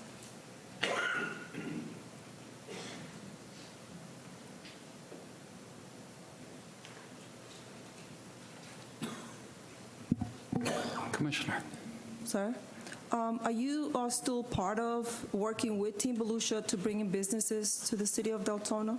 On a day-to-day basis. And everything is moving around smoothly with the searches to bring in? And I'm only asking because I know that the city manager gave his opinion, but I want to hear yours since you're the one that's always been out there working with them. I will repeat an answer I gave last year during this very same process. We have a good team. We need a good team. Now is not the time to start breaking up a good team. We have things going forward, and we have help from Team Volusia on putting companies in Portland Industrial Park and other locations within the city. Thank you, sir. Commissioner Ramos. Thank you, Madam Mayor. I really don't have any questions. I think the city manager has definitely said everything, and I think the partnership that we've created and continues to flourish, it only makes sense for us to keep that partnership going. I'm ready to make a motion. I hereby move to approve the 2021-2022 contract to continue the partnership with Team Volusia Economic Development Corporation and direct the acting city manager to execute the contract. The acting city manager has the authority to make corrections, descriptions, errors, and the like. Second. Was that you, Commissioner Avila Vasquez? Second. Thank you. Okay, properly moved by Commissioner Ramos, seconded by Commissioner Avila Vasquez. Commissioner King, you are on the board.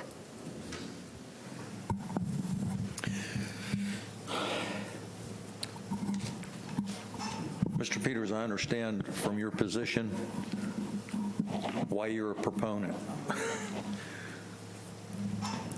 But my issue for as long as I've been here is what are they really,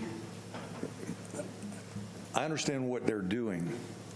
What I don't understand is why in the last 10 years we can clap our hands and say, hey, look, they finally did something. We have Amazon. Since Amazon, my question would be, how many other corporations, businesses, so on, have come through Team Volusia that are actually now in business in our city? I think that's a big question.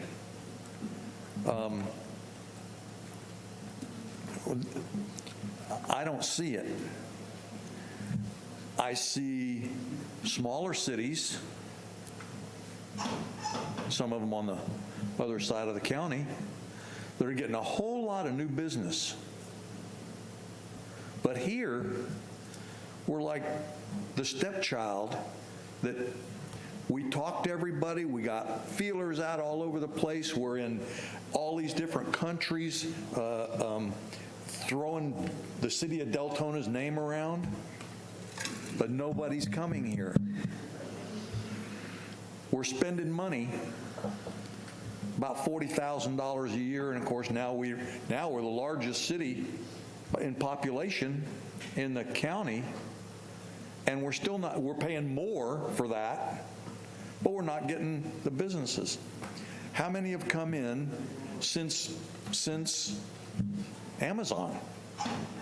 How many are, I know you can't give names. I understand the privacy part. But how many businesses, corporations, so on, are we actually talking to now? Not what we did just a couple of days ago. It's been a while since Amazon got here. Where are the businesses since Amazon? That's what I need to know. Okay. Simple answer is not that many, and the reason is very simple. We don't have a product. Economic development, if you have a company, I'm going to use an extreme example. Let's say that Google wants to put an East Coast headquarters in Central Florida. Right now, at this moment, we don't have a product. We don't have a piece of property that's big enough, zoned, infrastructure to support such a facility. Part of and I used to be in the exact same mindset that you have before I came to work here. I've worked in other counties until I came here. And when you don't have a product to sell to a company, you can't get them. Companies that are looking to move cannot afford to wait for us to assemble land, zone it, and get the infrastructure to support it. That's why we recommended in this budget to put the Rhode Island extension in. There is a lot of land, kind of an L shape around Portland Industry, over 200 acres. It's platted. No access, no utilities, and some of it's not properly zoned. By getting the Rhode Island extension in, getting the utilities in, getting the stormwater management in, as part of that work, we now can create a product so these companies can come in and get here. Later in the agenda tonight is a preliminary study on sewering Deltona Boulevard, parts of Deltona Boulevard, and Saxon. Okay, we're going to get the utilities in. There's not a whole lot of parcels to be developed. Part of that study is going to be looking with a commercial broker about assembling properties together to create viable commercial property. So once we get the utilities in, the road's there. The utilities, zoning, and size are the three things we need. So that study is trying to create a product. The more products we have available, product being available land, we will see businesses happen. And the example I give you is Orange City had a planning director, a very visionary person. Thank the Lord he's retired, so I don't have to compete with him. But he had a vision for Saxon. He had a vision for Harley Strickland Boulevard. They put in the utilities. They assembled the land. They got it zoned properly. They had a product for all these restaurants to go to. You cross that bridge into Deltona, you got the little shopping plaza there that was assembled, it's ready. Going past that, ain't a whole lot there. That's what we got to change. So, yes, Team Volusia didn't have a lot of products for us people because we didn't have a product for them. And that's what our job, Ron Paradise, Jerry Mays, Steve Danskin over in Deltona Water, myself, and now Stacy. We're the team here that's trying to assemble products. We want to have land that is properly formulated so that we can be competing for these projects. The reason we got the one that we have now is because we just recently rezoned Portland Industry. It has land rights. It got utilities, and it got roads. We have a product. That's why we're getting this interest. And so, a lot of that lack of activity in the past, one of the key things that we work with Team Volusia on is what product do we need? And we're trying to assemble those projects and those products so that we can do the work. In the past, Deltona's general attitude was, let the private sector do it all.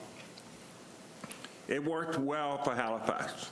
We had a developer who had the money, the resources, and the will to put Halifax Crossing together, so we got the hospital. My belief structure is, as a government entity, we have a role in that over and above what developers do.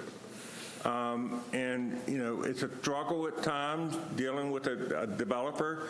As you all know, where the movie theater is, we had a BPUD from back in the late 2000s. We have a movie theater. We have a Burger King, and we have a racetrack out of that BPUD. We want to be a partner with that developer to make it thrive. Jerry Mays and I met with a company out of Alabama. Companies look at demographics. Panda Express, my favorite. I'm on record. Their demographics is they want $60,000 median income within a mile and a half of their store. Well, the problem out there on Highland and Graves is within a mile and a half gets you down Graves and you pick up an RV park. It gets into Miss Bradford's neighborhood a little bit. That's it. But the company in Alabama does a twist on it. They do drive-by demographics. The people who drive by those sites have a median income of $60,000. So we're using that to help generate interest in the restaurants and what have you. Saxon, prime example, it's drive-by. It's not that many people around there that would use a nice restaurant. The number of people who drive by on Saxon that would use those restaurants, that would use a doctor's office, that would use a dentist's office. So our job is to create the product. They help us bring the people to the product. And as I said, a big part of the discussion we have is what product do we need? Who are you hearing from? I know I had a conversation with the mayor. There was an article in the paper talking about all this land available on I-95 over on the east side of the county for warehousing. And I was laughing because we were just working on the PIP project.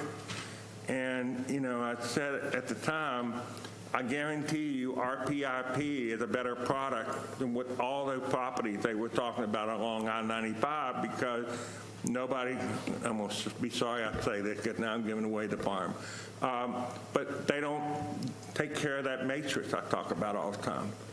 And so our job is to create the products, and Team Volusia is a key part of helping it get there.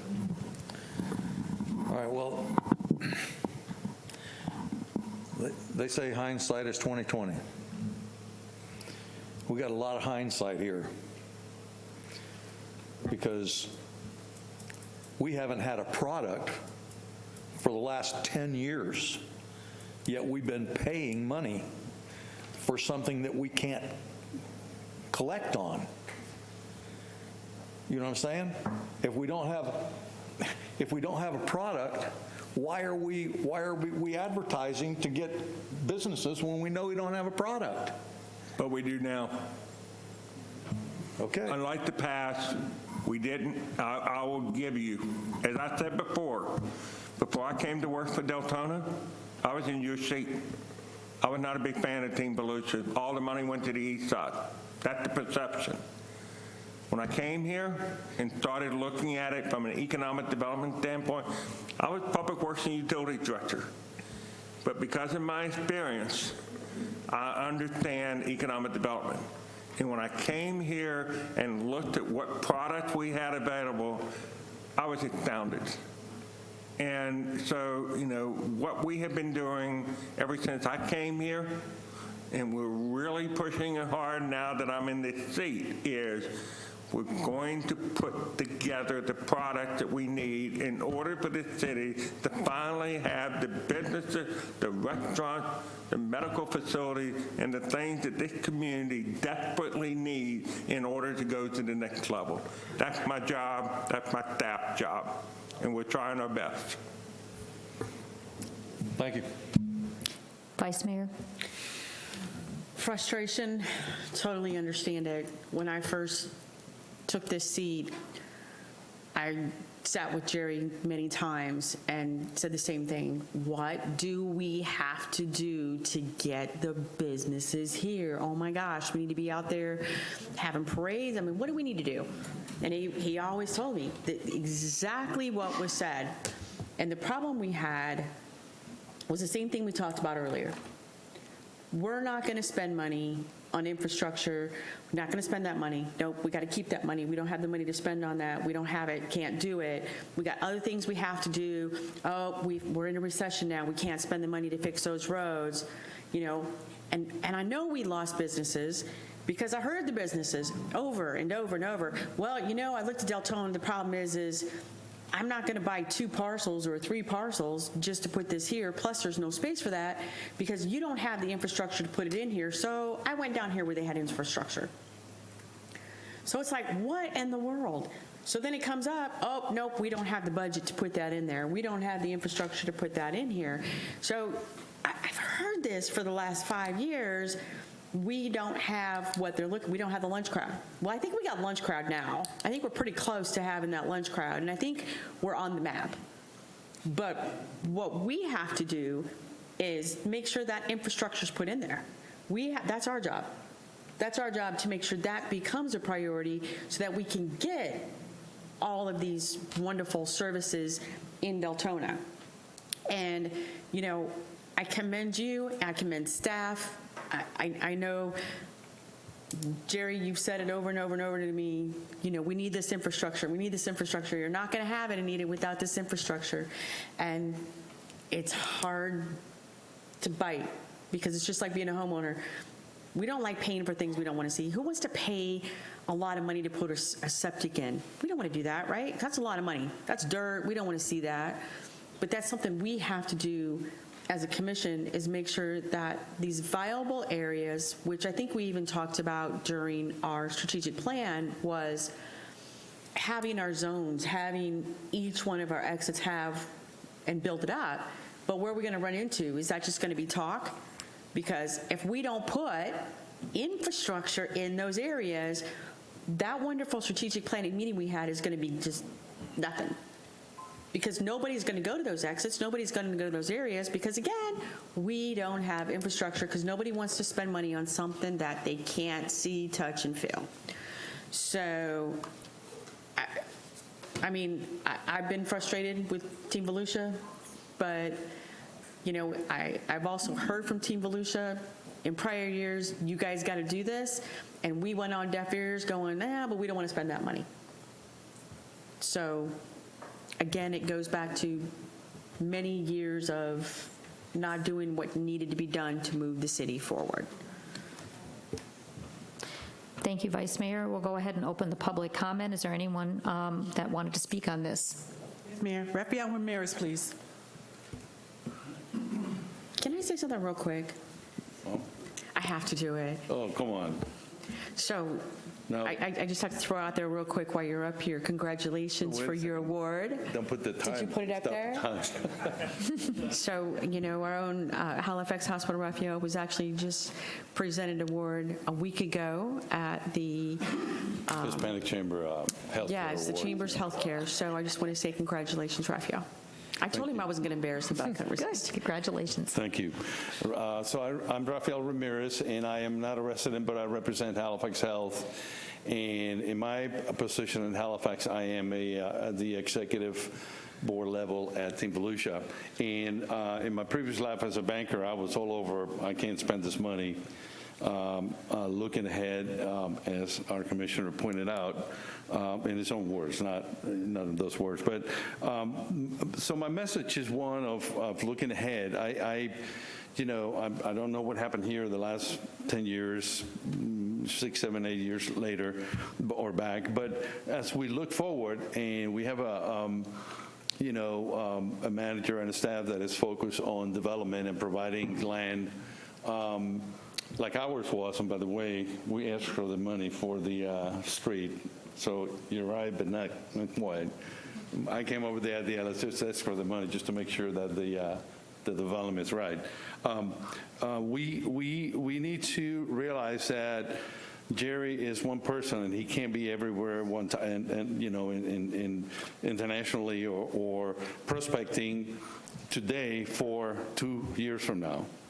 I think my message is the amount of money that the city's being asked to put up probably hires maybe a half a person to help them do research and market location, site location, look for capital investment, prospect, et cetera. So I think, the ask is really more for foresight now that we are moving forward and things are happening like Halifax and Amazon and others that may not be as large, but hopefully will come to the city with Team Volusia's partnership. So that's just a quick comment.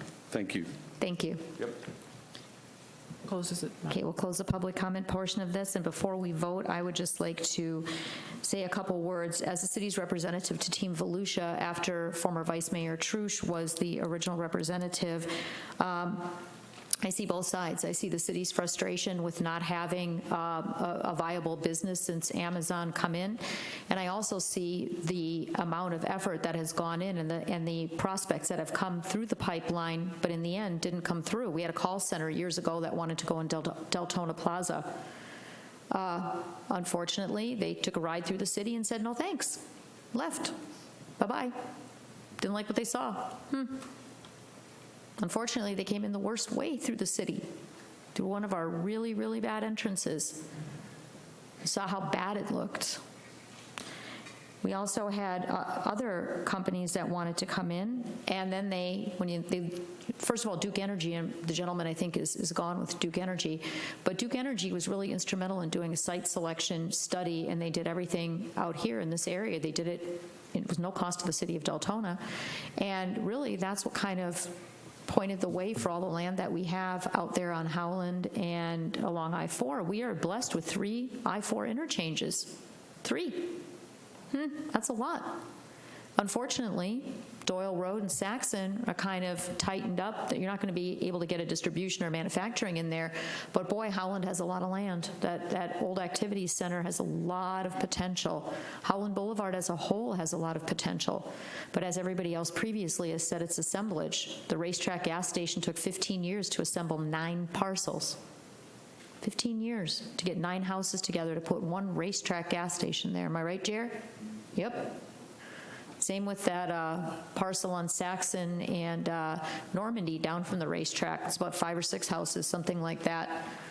Was going to be a Wawa, and the Wawa decided to go out by Halifax Health because what? Demographics, drive-by, generation of business, synergy, other businesses there. And that's what we're working on. We had a chain restaurant that wanted to go into Deltona Boulevard and Enterprise, that gas station that got leveled. Guess what? No sewer. No restaurants going in there without sanitary sewer. They don't want to put a restaurant on a small footprint and put a septic tank there. It doesn't work. And to the commentary that happened before, Vice Mayor, you're absolutely correct. Infrastructure. And the problem for all the years I've sat up here is the political will. Management and political will. If you don't have management that the commission trusts, you're never going to have the political will to do the hard decisions, and that includes putting in infrastructure, because nobody wants to pay for it. The commission doesn't want to do that. It's nice to put a couple of $1 million into parks, but to put sewer in an area that you have to do is not sexy, but that's what it takes. And it takes, I remember when I first got on the commission, another elected official said, let's pay $7 million to take a road through the activities center. $7 $7 million the city was going to do to road to hope that it would open up a bunch of little parcels without a vision, without a study. Same way they were going to go ahead and maybe talk about a stadium without a study, without the financial reality that you have no support services for that kind of stuff. You have to expend money to analyze what you have and how you can make it work in today's economy. Economic development isn't, I want to open up a little coffee shop in the plaza down the road from me, because that's been my dream. That's great for small business. That is not the reality of economic development. It's demographics. Like people here have said, how many cars go by? What's your median income? Where's the next competitor? We want to be together so we all drive off the same people that are visiting, like Furniture Row. I've learned a lot being on the executive board of Team Volusia. I've learned a lot from all the business people, east side, west side, state people coming in. And I can tell you the one thing that stuck in my mind, Commissioner King, from the beginning that I got on there, was a gentleman that was, under Governor Scott, the newly put in director of Enterprise Florida. Gentleman came down, met Team Volusia, said, hi, from Deltona. First comment that gentleman said to me is, well, your commission certainly is a little unstable. Paraphrasing. Gentleman just came here from another state, got hired in Tallahassee, already knew how unstable Deltona's political scene was. Guess what? That's a big X for anybody wanting to come here, no matter how hard you try. We have turned that around. We have worked hard to turn that around. This commission is cohesive. We stand together, and we support management, and we support staff. We're stable now. It's going to come.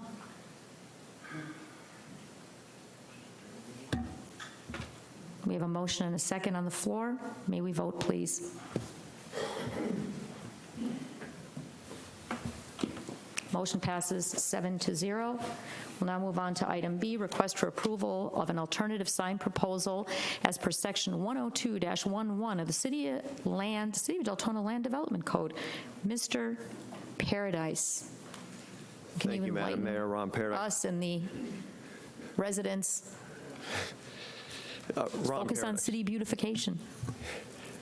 Ron Paradise, Planning and Development Services, for the record. This is a request for approval of a sign through the city sign code alternative sign approval process for a dental practice at 916 Deltona Boulevard. As you all may have remember, 916 Deltona Boulevard was once treated with a pole sign, but the pole sign was destroyed in a traffic accident.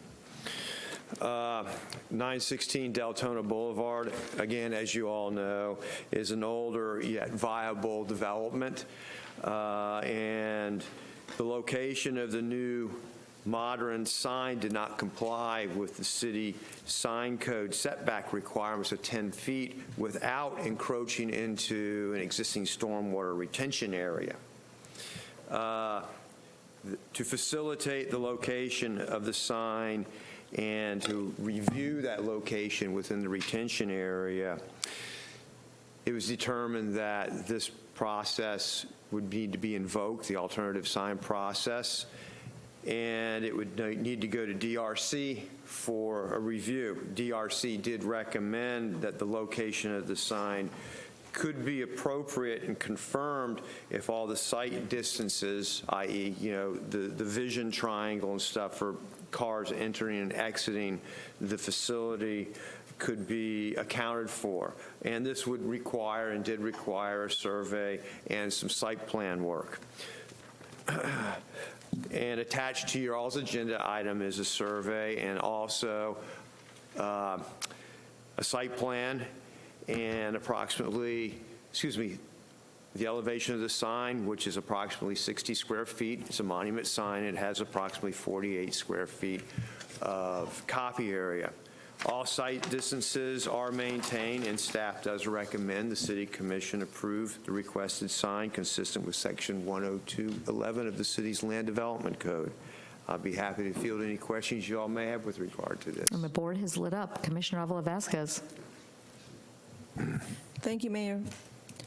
So I was the I was the commissioner that was receiving all the complaints about the sign on the ground. I know I received a few calls from Dr. Saravitz, which I turned over to Mr. Peters, and Mr. Peters took over the project with Ron.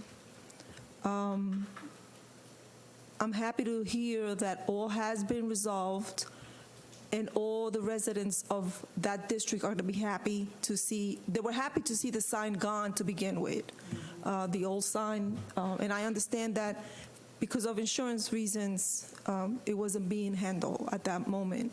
But now that all has been repaired and is all taken care of, I know that you said the board was lit, but if I may make a motion, I would like to make a motion, please. Thank you. Yes, ma'am. I hereby move to approve as per section 102-11, alternative sign approval process of the City Land Development Code, the location and sign as per the submitted site plan and elevation. The acting city manager has the authority to make the corrections of scrivener's errors and the like. Motion properly moved by Commissioner Avila Vasquez. Is there a second? Second. Seconded by Commissioner Ramos. Commissioner McCool. Yes, thank you, Madam Mayor. And I see that Dr. Z is in our audience, and I just wanted to say that when in looking at the plan for this sign, I was just very disappointed that Dr. Z did not include his artwork, because if you've not seen his photographs, this man is an international photograph genius besides being a local dentist. So I just wanted to make that comment that I was disappointed that he was not going to have a slideshow on his sign of his art, and that is it. Thank you, ma'am. Vice Mayor. Just a couple questions. One of the notes I'm seeing on here, it was expressed that there was concerns of traffic site in and out, but one of the notes on here states the new monument sign is going back in the same location as old vehicle damage sign, except the sign will meet the 10-foot setback. How much farther back is this sign going? 10 feet from the property boundary. Well, where was it before? I do not know exactly where that pole sign was, but I think it was closer to the property line than 10 feet. Okay, but that's what I'm saying. So was it like 2 foot in? Was it 10 foot in?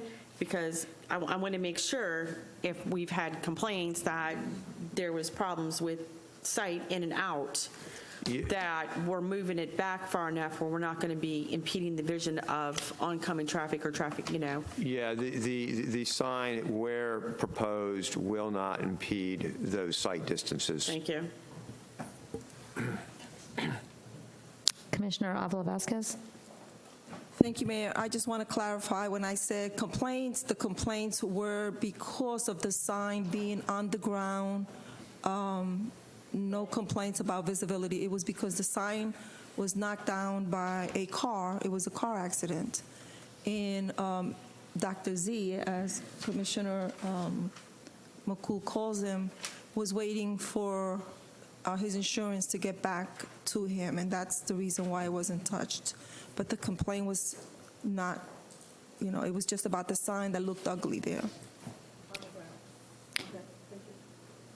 Okay, commissioners, is there anyone from the public that wanted to speak on this?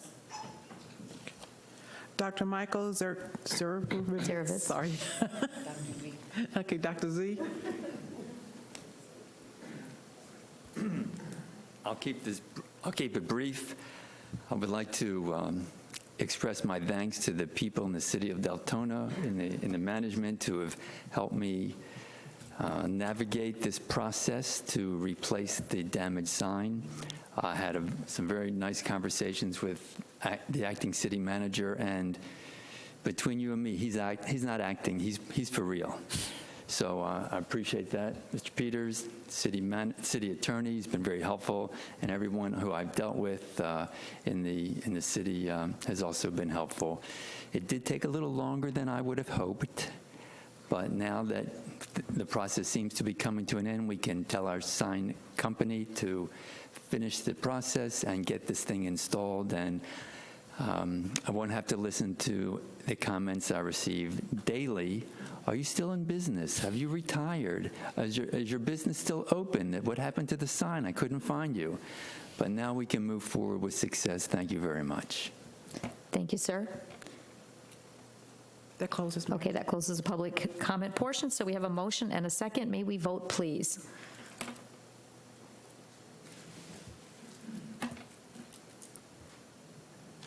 And the motion passes 7-0. Thank you, sir. Okay, next item on the agenda is item C, a request for consideration of appointment of one member to the Firefighters Pension Plan Board of Trustees. And commissioners, as you know, we have one add-on. Amari Lyson has added on. You should have her application in front of you. And I just have a question for the city attorney and for Mr. Peters regarding a staff member having a staff member on the Firefighters Pension Board. There is no conflict with that, correct? I don't believe so. I mean, I haven't checked specifically, but I don't believe so. Okay. I concur with the city attorney. The only provision is residency, and Ms. Lyson meets that requirement. Okay, then I'd like to pass the gavel to Vice Mayor Bradford. And I would like to move that Mari Lyson be appointed to the Firefighters Pension Board of Trustees for terms to expire on January 15th, 2025. Motion made by Mayor Hertzberg, seconded by Commissioner Ramos. I don't feel so bad now. Yeah. Here you go. Oh, that's you on the board. Oh, don't know why. I was probably going to make a motion. Okay. Any commissioners have anything? No? Anybody in the audience? Yes, Vice Mayor. Kurt Roman, please. Good evening, commissioners. I didn't know there was an add-on. I came here tonight to speak on one of the people that put their name in, Jeff Brower. If you guys don't know, I've been on the pension board for 15 years. Currently serves as a chairman. Two of the last three appointees you guys have placed on the board have resigned in less than a year. Mr. Brower called me before he put his name in, and he wanted to understand what was required of him. But more than just what's required of him to be a trustee of the board, he wanted to know if he was going to get educated to do his job properly. See, this is the thing is, it's not just come on here and it's real easy. You have to become educated. There's state laws involved. You have to understand asset allocations and a bunch of different things. So I just wanted to come up. I'm not saying anything negative about anybody else. What I'm saying is this person took a genuine interest and wanted to really understand being appointed to the board. And so I just wanted to pass that on because that hasn't happened in the past. And then they get on here and they realize they got to make all their finances known to the public. They got to get educated, and you know they have to come at least quarterly to a meeting, and sometimes those meetings run as long as your guys' meetings. It just depends what we're doing. So, anyways, that's all I wanted to pass on was that Mr. Brower had reached out to me and showed a genuine interest, and I just don't want to see that we put another appointee on there that's going to resign in less than a year after they realize the commitment that's required. Thank you. Thank you, Kurt. All right. I guess I can hand the gavel back to you, Madam Mayor. Commissioner McCool? I'm going to withdraw.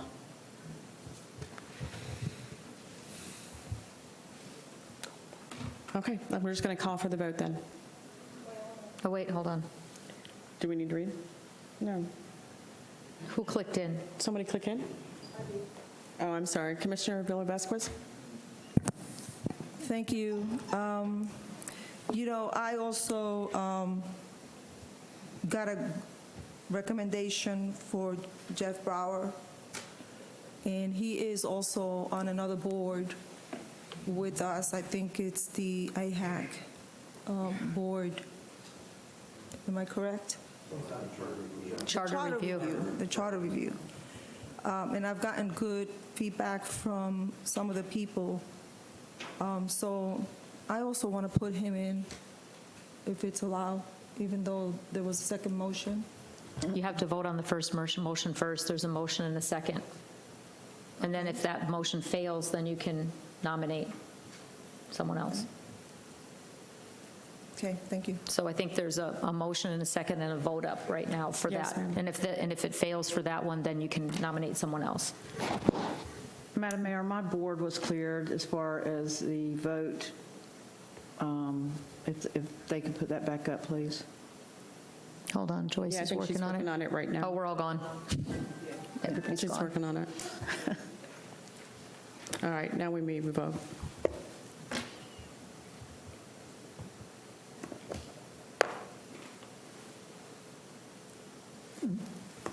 Okay, motion passes.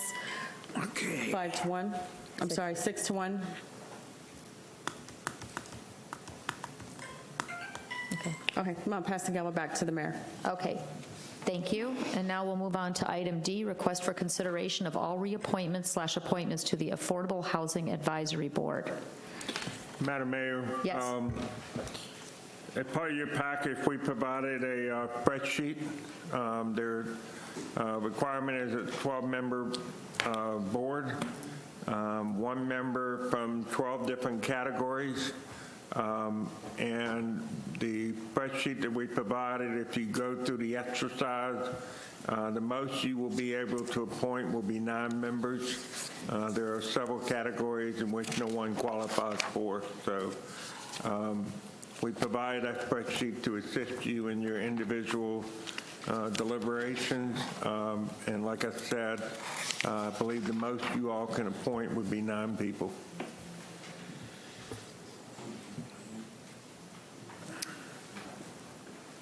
Okay, commissioners, before we begin this process, I'm going to ask if there any member of the public that wanted to speak on this, Liz. Did we have anyone fill out? We'll start with the public comment portion on this.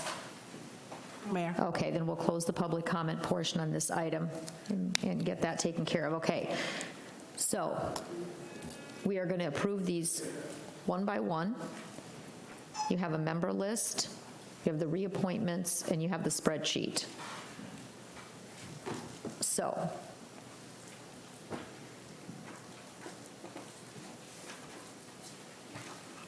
we would begin with the spreadsheet. Jeez. You have one citizen who is actively engaged in the residential home building industry in connection with affordable housing. That's item 1 on your spreadsheet. Is everybody there on the spreadsheet? I think this is going to be the easiest way. If anybody has a different way that you want to go about this, let me know. But if we go, there is no one that meets the category of item A, one citizen who's actively engaged in the residential home building industry in connection with affordable housing. So that has to remain blank. There's no one there. So the second category, one citizen who is actively engaged in the banking or mortgage banking industry in connection with affordable housing, Sylvia Haynes and Gina Hanko.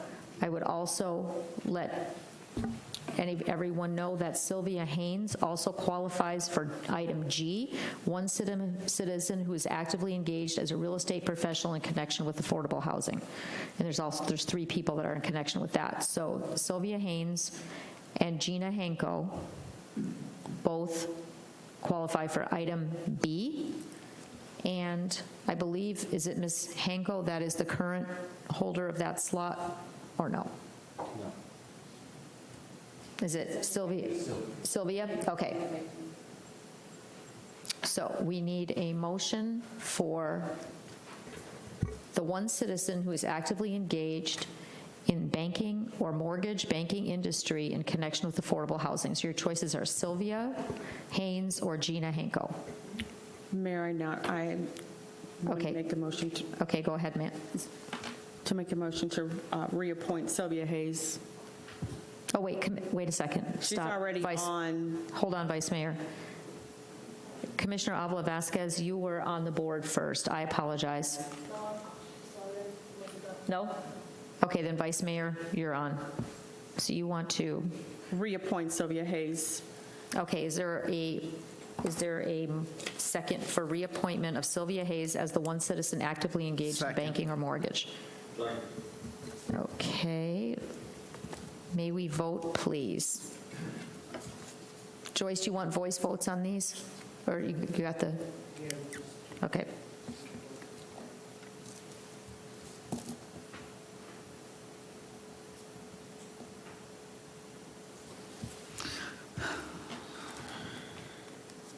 Okay, the motion passes 7-0. Item C, one citizen who is a representative of those areas of labor actively engaged in home building in connection with affordable housing.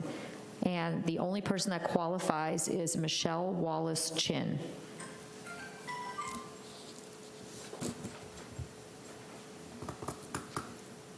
According to our spreadsheet, the only person that qualifies for that slot. So do we want to appoint that? And if so, please let me know. Move to appoint. Commissioner King, is that you? No. Sosa. Commissioner Sosa? Okay. Properly moved by Commissioner Sosa, seconded by Commissioner Ramos. May we vote, please? Motion passes 7-0. Next one, item D, one citizen who's actively engaged as an advocate for low-income persons in connection with affordable housing. There is Terry Ellis, Victoria Justiano, and Alexa Pantoya Rodriguez. There are three, and Debbie Soto. So there are 4 people that qualify, and let me just check and see. Second. Okay, is that Commissioner, was that you, Commissioner King? Okay. Commissioner King has made a motion for Terry Ellis to be the citizen who is actively engaged as an advocate for low-income persons in connection with affordable housing, and that was seconded by Vice Mayor Bradford. May we vote, please? And that motion passes 7-0. So item E is one citizen who is actively engaged as a for-profit provider of affordable housing. And there's only one person that is listed there, and that is Mr. Eric James. Move to appoint. Commissioner Sosa, you correct? Sosa. Yeah. Second? Is there a second? Second. Second, Vice Mayor. For Mr. Eric James, for item E. May we vote, please?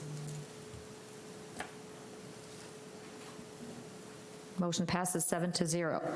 Item F, one citizen who's actively engaged as a not-for-profit provider of affordable housing.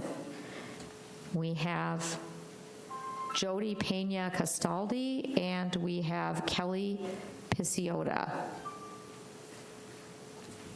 Is there, who has requested to be reappointed to that? Jody. Jody, okay.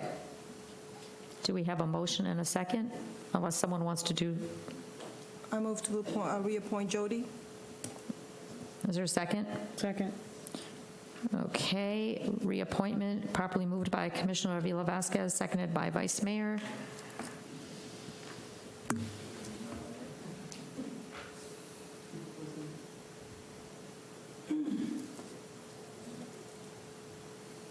Has everyone voted?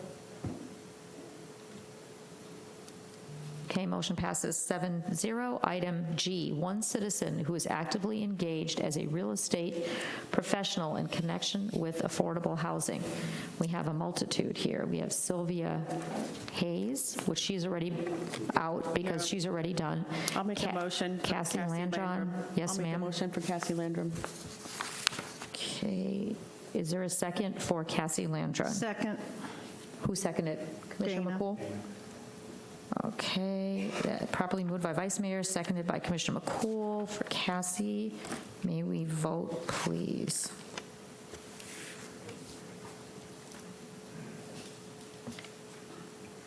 vote 6-1.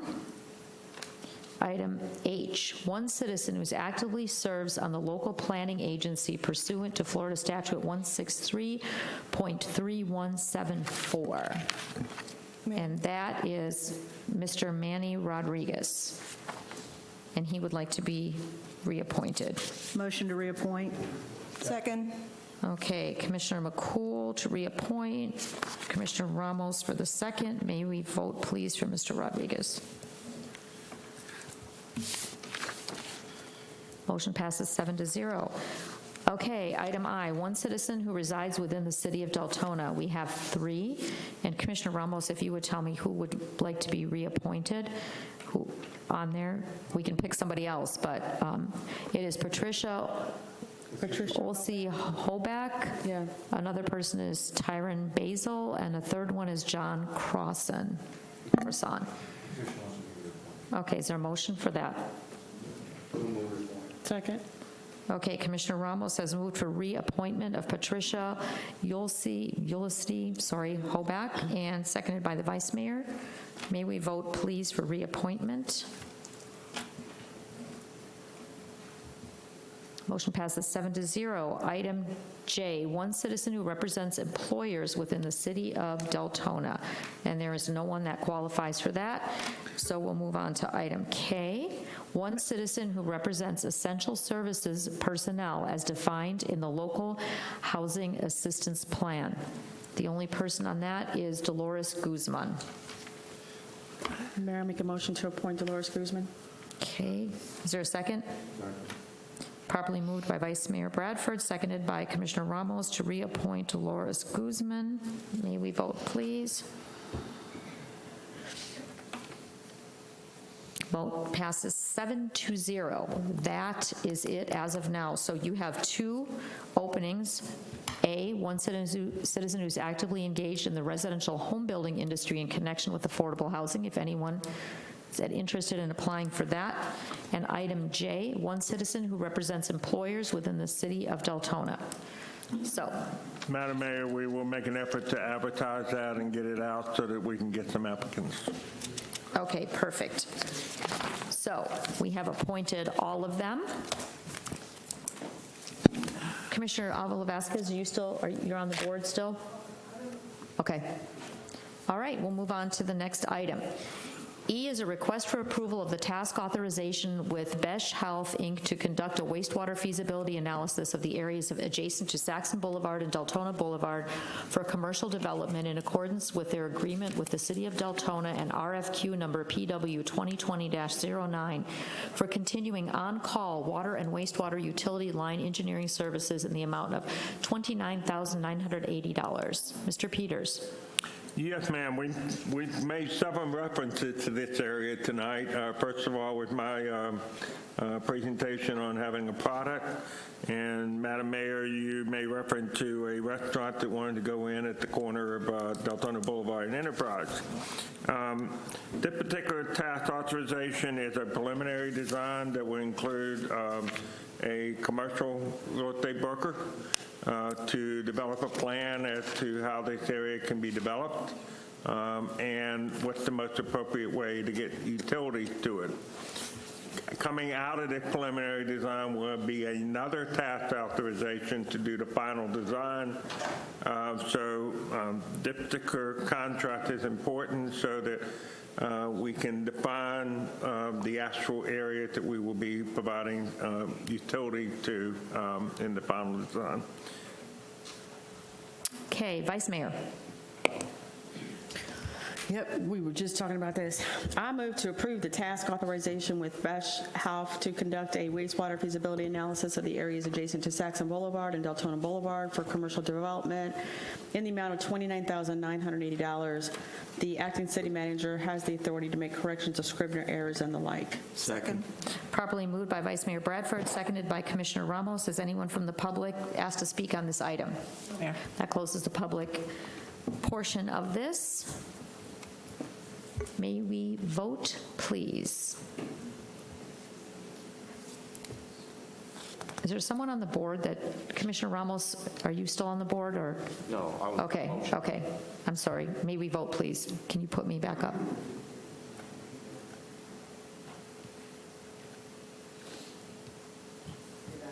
I'm not back up yet, no.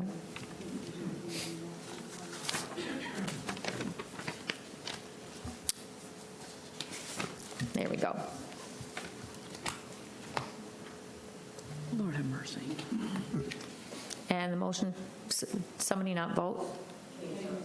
Commissioner King. Oh, I'm sorry, Commissioner, I didn't know you were at the dais. Okay, okay, motion passes 6-0.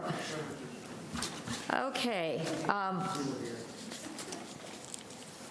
Commissioner Ramos, you had requested an item for discussion.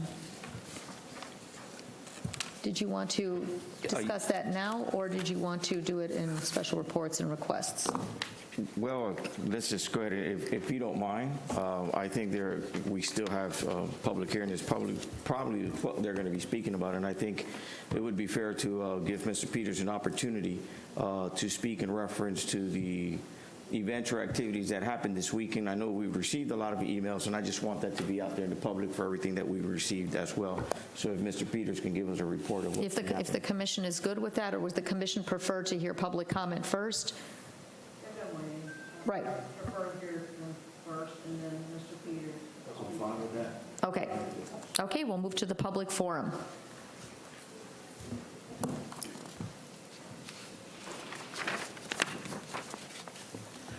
Jamie Grover, and then Jody Lee. Jenny Grover, please.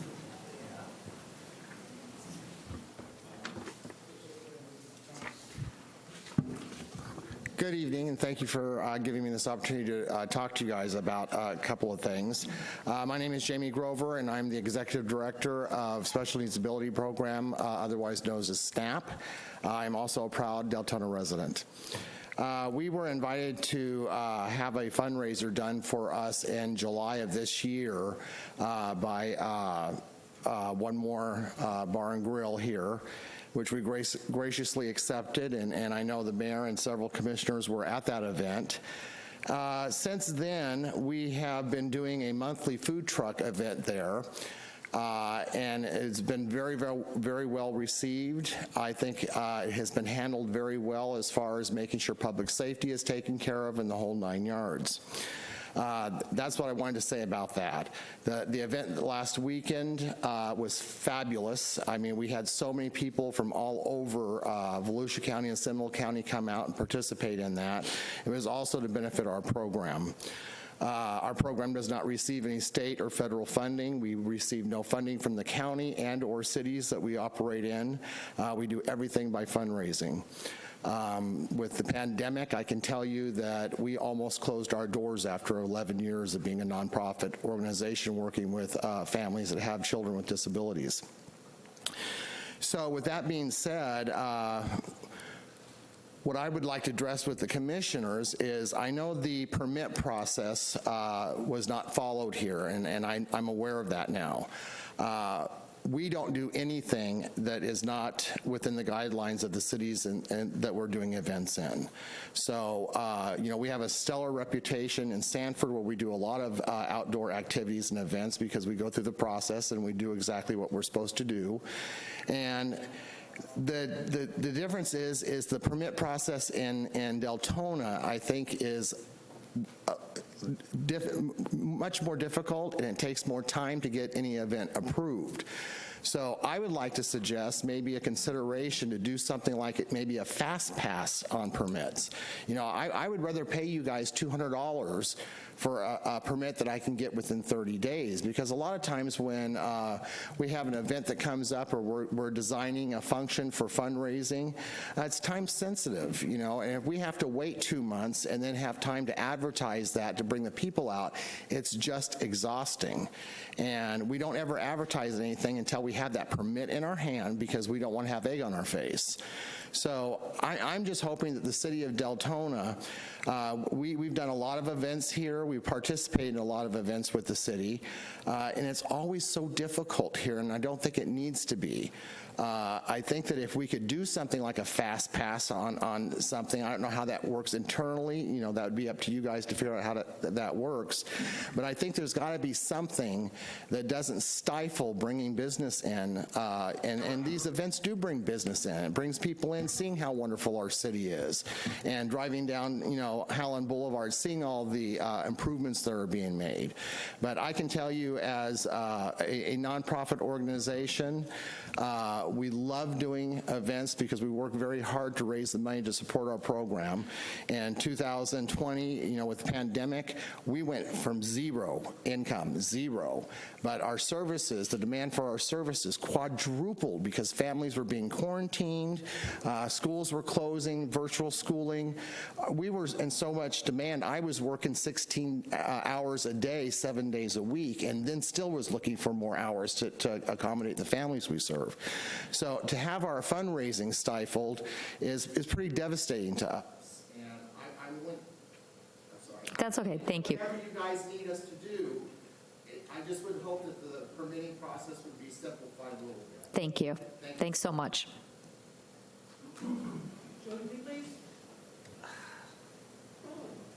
I'll be nice. Jody Lee, 777 Cortland Boulevard. David, I think you got my vote next time. I'm glad you do the homework that you do, and I applaud you for doing it. This event we've been there for 13 years, my wife and I. We've never had a permit except for one time for a nighttime event. The last event we did, Mayor, you were there. You were throwing the balls, dunking Sheriff Chitwood in a dunk tank, and it was for the same event. We've never had a permit except for one time in 13 years. All these people that come there all the time, we had the big meet and greet for people to get elected, and there was no permit. So it was good for certain things, but not others. It's getting a little bit monotonous with how they're treating us. Now, code enforcement comes in there, and I understand there's issues with code enforcement, but if you pull into a Lowe's parking lot, there's pallets all through the parking lot. They don't say nothing to Lowe's. Why? Because it's a big business and you can't fight them? But if I do something in our plaza, it's a whole world of difference.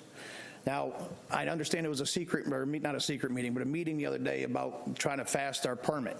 But the one thing a lot of you don't know, there's somebody from code enforcement that was emailing and calling Scott, the owner of the plaza, because I have all the emails, and they're threatening with levies against the property and threatening him, and he's done with the whole thing. He's actually just put that whole property on Howland Boulevard up for sale. So it's getting ridiculous. I mean, I don't see food trucks, they go up to the Amazon. You don't think code enforcement's up there messing with them, do you? No, because they're big business. They'll go after the small guys. I hear everybody tonight talking about we need to do something for businesses, and people are suffering. What do you think we're doing? We are suffering.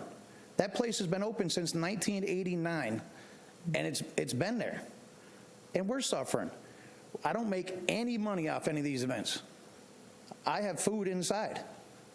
The food trucks come, and they actually take money from me, but I'm trying to help them at the same time and do stuff for the citizens.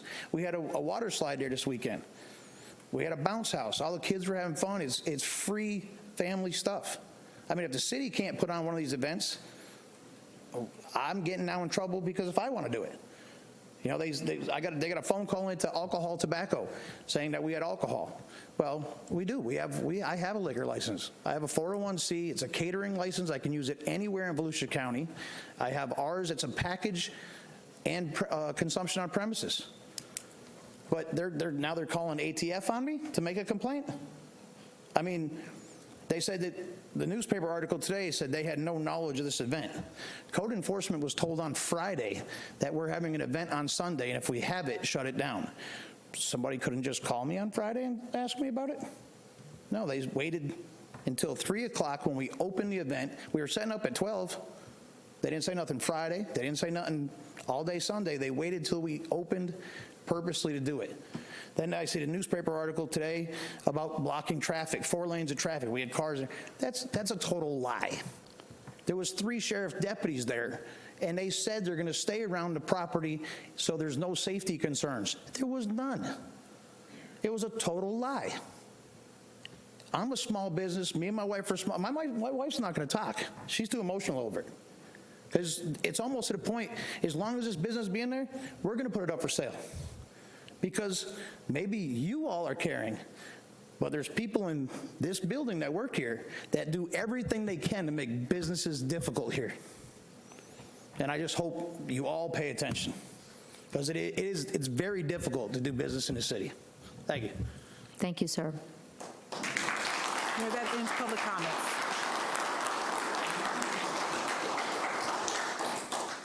Okay, that closes the public comment portion of this.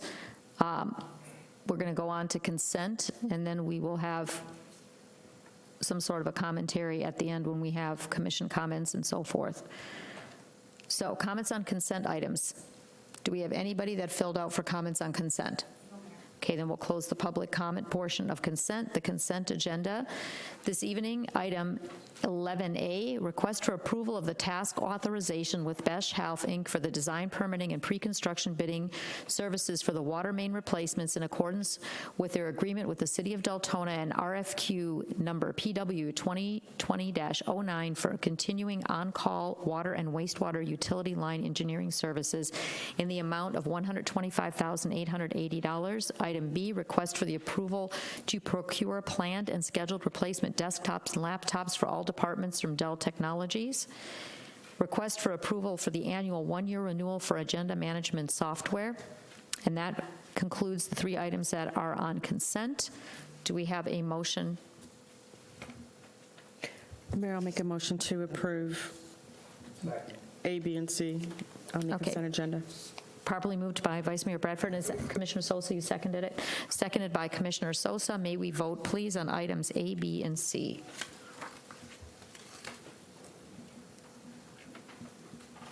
Motion passes. Consent agenda passes 7-0. City Commission special reports and requests.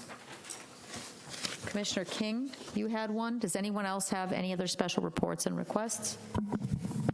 Commissioner King, the floor is yours. A few months back, we received a notice of resignation, a letter of resignation by Mr. Peters. That was put out because of some issues that were going on. In some conversations with him, I know that those issues pretty much have been resolved. I noticed that Mr. Peters has purchased some frames to put some pictures up on his wall. And so I would like to move to pull the request for his resignation off the table. Okay, so to be clear, Commissioner King, you are moving to remove? Remove is the, right now, we've tabled that, that letter of resignation until the first meeting in January. I would like to remove it from the table and discuss that now. Okay, is there a second to that? Okay, Commissioner King, you have a second. Go ahead and, so you are asking to remove from the table his resignation? That's correct. Okay. Commissioner Vasquez? I wasn't ready to speak on that, but since you already called me. Oh, were you going to comment on his? Because we'll deal with his first. Well, originally no, but now yes. Okay. Okay. And again, I don't have a problem with that, but I don't know how, is that going to be a lengthy conversation that we're having, like a workshop right now that you're requesting, or is it just agree to pull it off? Okay. All right. All we need is a call for a motion or a call for a vote. Okay, so you have made a motion to remove his resignation from the table. So that is Commissioner King, seconded by Vice Mayor Bradford. So let's have a vote on removing his resignation from the table. Any questions? Are you going to continue this afterward? And then Commissioner King, he'd like to remove that from the table, and then he will have another discussion. Do we need to ask the acting city manager if he wants it pulled? He has no say in the matter. Okay. He doesn't. I mean, he can make a suggestion. Okay, so I call for a vote. Call for the vote to remove the resignation from the table.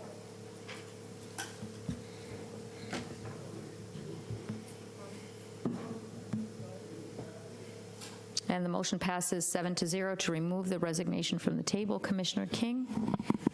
I would like to go on then and move that we deny his letter of resignation, and he will continue on as interim city manager. Okay, I'm writing this down, sir. So you are making a motion to deny his letter of resignation and have him continue on as acting city manager? Yes.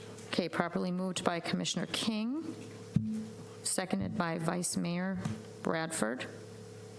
And that is a motion to deny his letter of resignation and continue as acting city manager. Correct? Yes, ma'am. Okay, Commissioner Vasquez. Thank you, Mayor. Okay, so again, I don't have a problem with that, but I am going to be receiving questions from my constituents.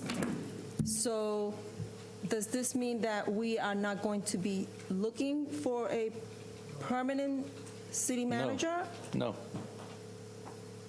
So at No, what point do we still have to go start through- the process? I we still just have to want go through the get process of clarification finding a what we're city doing right manager. now.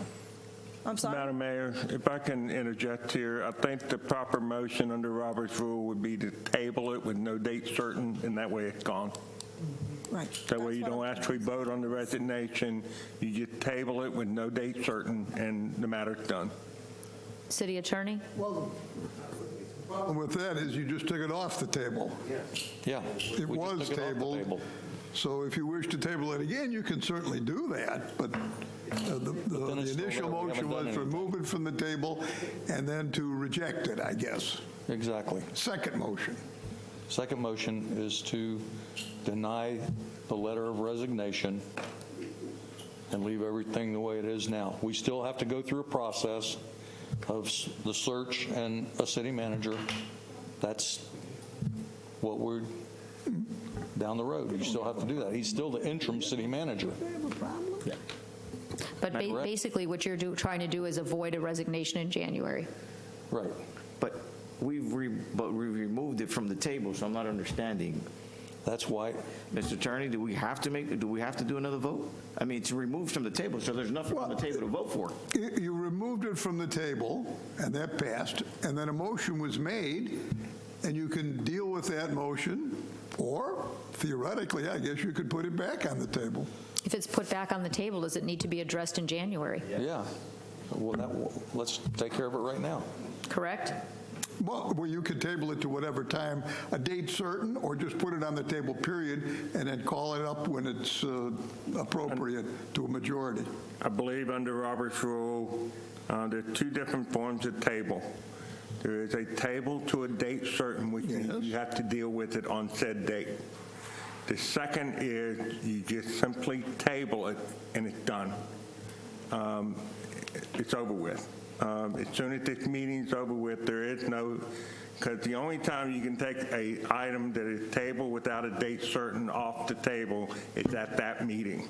And as soon as tonight's meeting is over with, the resignation is done.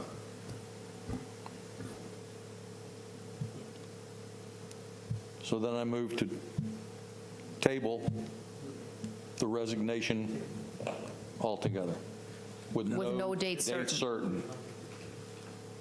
Is the motion to put it back on the table to a date certain? With. Put it back on the table. Oh, just table it, okay. And then you can bring it up. No, after tonight, you can't bring it up again. You can bring it up later tonight. I know, give me a chance, will you? Okay. Commissioner King, Yes, ma'am. what are we doing? Because she has to agree. I move to table the letter of resignation by John Peters with no date specific. Okay, before I agree, I want to verify this. Wait, there's a little conference going, little side. You got a sidebar going up there? Okay, so I want to make sure that I'm clear and everybody that what I'm agreeing to. It's not saying that we are not going to go through the whole process. What we're doing is just removing a resignation from the table. That's correct. Correct? Okay, second. Correct. Okay, there is a motion on the table. No, there's a motion made and a second to table the resignation to no date certain. That's correct. Well, that's putting it on the table, period. Okay. Right. Which means if you want to discuss it later tonight, you certainly could.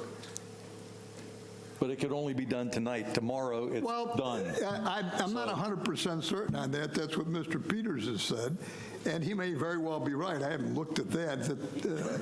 I have some concern about the accuracy of that statement. But you can certainly put it on the table to a date certain. You can put it on the table till next meeting and then resolve it then. Or just put it on the table and ignore it. All right, we're putting it on the table. Like you said, you agreed to. We have a second. Can we retract his motion? Can he retract it and just? Has it been seconded?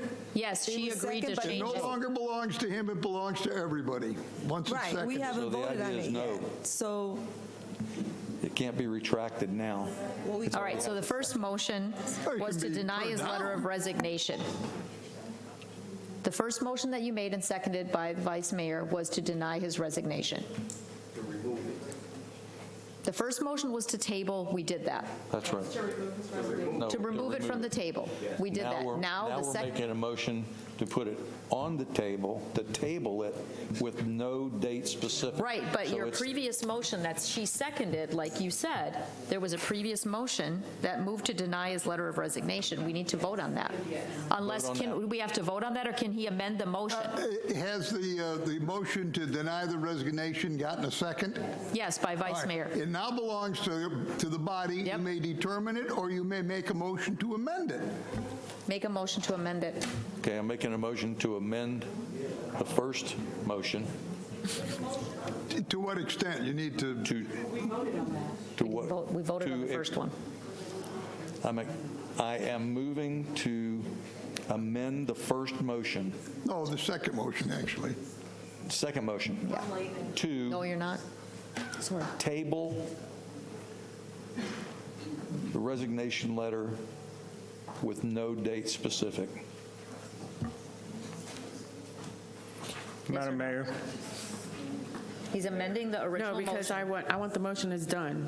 I mean, if we're saying, hey, we want to eliminate his motion of his letter of resignation, I'm okay with that. But I mean, if we're going to get rid of it, we get rid of it. Why bring it up again?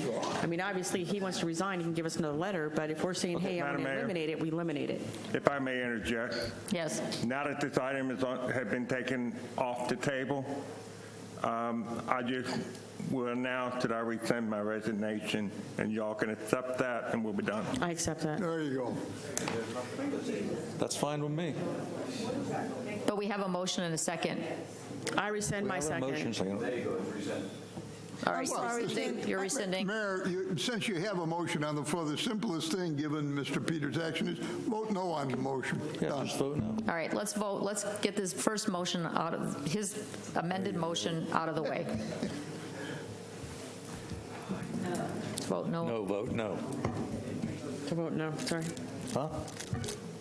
And get this one off, just get rid of it. Okay, no, 7-0. Now, Okay. now, Mr. Peters, you have, He has withdrawn his offer of resignation, so it's no longer available to you. Correct. You can fire him perhaps, but you can't accept his resignation. Thanks a bunch. Because it no longer is available. Actually, under my contract, they can't fire me. They can demote me back. Oh, all right, demote you. I beg your pardon. okay, do we need another motion to accept? No, you don't really need to do anything. He's withdrawn. He's done. We're done. You can move to acknowledge the withdrawal. Okay, we will now acknowledge the withdrawal of the resignation. It's good. Consensus that we've acknowledged the withdrawal of the Yes. resignation. We Yes, don't have he's to do any more withdrawing. voting. It's not there anymore. As Commissioner Sosa is like, when are we done? No, he's like scrolling. He's eating candy, he's good. He's eating candy. I have not had one piece. He was done 10 minutes ago. I'm saving it. Okay. That ends City Commission special reports and requests. Oh, you have one too? Okay. You got to be back on. Okay.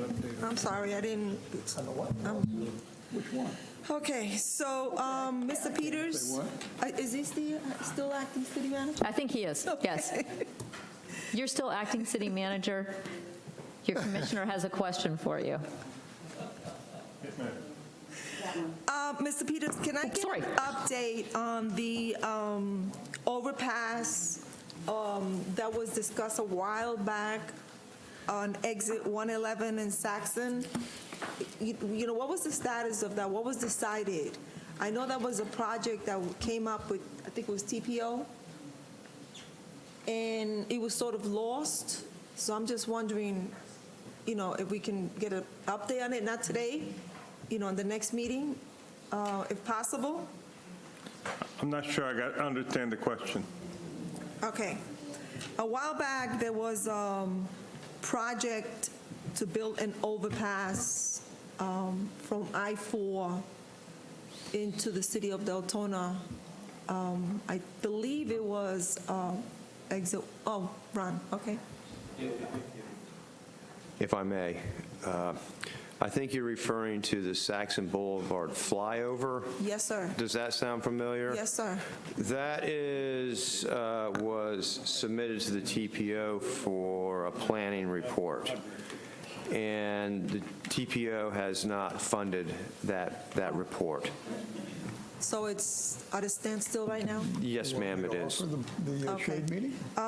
You might Want me to offer shade want to stay up there, Ron. The other request I have is I am getting a lot of calls. Can you hear me? Yes, ma'am. Okay. I am getting a lot of calls about the dividers on Saxon Boulevard and Finland. I understand that we're put there for safety reasons, but it's intimidating for some of the drivers. When they're driving, they feel, me included, they feel they're too close to the dividers, so they tend to move to the right, which puts them closer to the incoming cars on their right.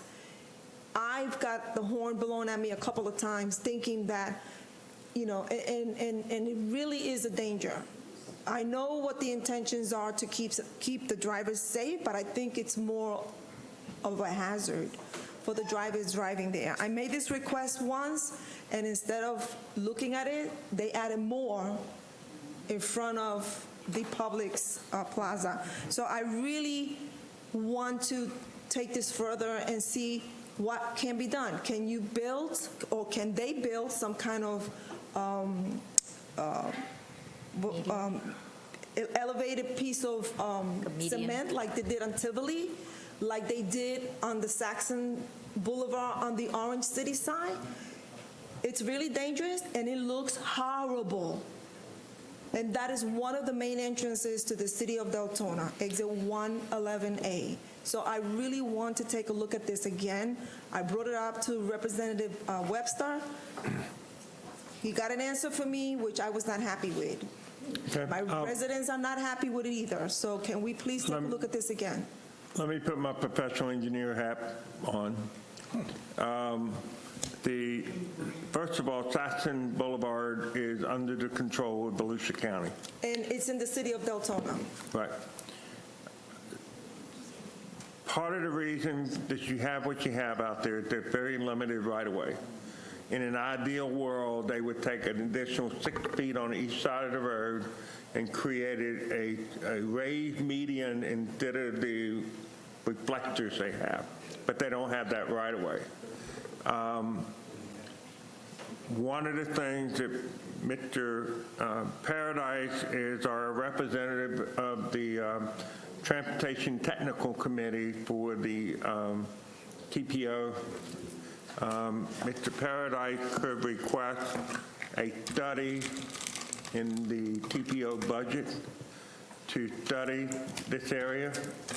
One of the things that we did request was a study by the DOT for the Saxon I-4 interchange area. In the TPO process, when you ask for a study of that nature, we can steer the study into an alternative. Alternative be build Rhode Island, interchange, flyover, whatever, to get people in Deltona a fourth way out of town on our fourth. With a Rhode Island, you would diminish the amount of traffic that utilizes Saxon. The best thing we can do is to diminish the volume. Right now, you go out in the evening, like when I go home, the traffic is backed up from I-4 literally almost to Normandy. And then when the lights turn green, people go crazy. And that's what you're experiencing, because one of the things in traffic engineering that we learn is when you have obstructions that are within 2 to 4 feet of the car, people tend to shift to try to get that obstruction away, and they tend to slow down. And when you have people that are driving through there at excessive speeds, and one person slows down, you have a mess. And so Ron and I have had conversations with the DOT about looking at the Saxon I-4 interchange with an eye toward justifying the Rhode Island crossover interchange. Okay, but that's not going to fix the problem on Saxon Boulevard, because we're just moving more traffic to the Rhode Island overpass. I was told that those dividers were put there to prevent drivers to make that left turn into the racetrack gas station. You are correct. Okay, so that came about when the gas station was built, because prior to that, we didn't have that. Correct. We didn't even have it in front of the Publix Plaza. We didn't have that, and we didn't have, I believe, issues that was put there because of that other lane they added. So I think that we really need to visit this, because if that was put, if Saxon Boulevard is a county road and FDOT is putting those dividers, then what voice does the city of Deltona have when the road is in the city of Deltona? I don't know how it could be done, but maybe we can come to an agreement that we'll take some part of it and they'll take the rest of it to get it fixed. But I don't want to get any more calls about those dividers. Yeah, my initial thought on this, just, without having a lot of time digesting it, is, perhaps the city and the county enter into a joint study looking at median operations along that segment of Saxon Boulevard. In lieu of that, the reflectors of or what we call quick curb there, that, to give that kind of that mountable, that raised median there, that's certainly. It looks like a cornfield. Pardon me? It looks like a cornfield. Yeah, the aesthetics, enough said. Yes, thank you so much, Ron. I really appreciate it. And everybody who drives on Saxon Boulevard will appreciate it as well. Please, get together with the county, because I don't think we have any support from the county on this side. Even our county representative, I've spoken to him and has done nothing. So I think it's time the city gets in and says, okay, we'll take responsibility of this, you take responsibility of the rest. Yeah, we will initiate that dialogue I with appreciate Volusia it. County. It's, there's a lot of moving parts to these things, so it's going to take some time, and I want to create a false expectation. It took time to put that left signal light, but you did it. And thank you for that as well. And that's it for me. You good, Commissioner? Okay. All right, we'll move on to city attorney comments. Mayor, Commissioners, as you know, we have a couple of lawsuits or pending lawsuits. And rather than try and give you a report and then you ask questions, et cetera, and then it becomes public knowledge, If you do have a question, and nothing specific is pending now that requires a decision, but if you do have a question, you can ask me individually. If you wish to discuss it, if an issue should present itself that needs to be addressed by the commission, we would schedule what's known as a shade meeting, and then at that shade meeting, where no one else is allowed to participate, you can discuss, and it has to be recorded, whatever might come up with regard to that particular case, without that information becoming public until such time as the case is resolved and it's over. So nothing for you to do tonight. That's just a kind of information report, if you will. And that's it. Okay. Thank you, sir. City Manager, Acting City Manager, comments? Yes, ma'am. I got several items. First of all, I'd like to Stacey Kipolo to come up to the podium.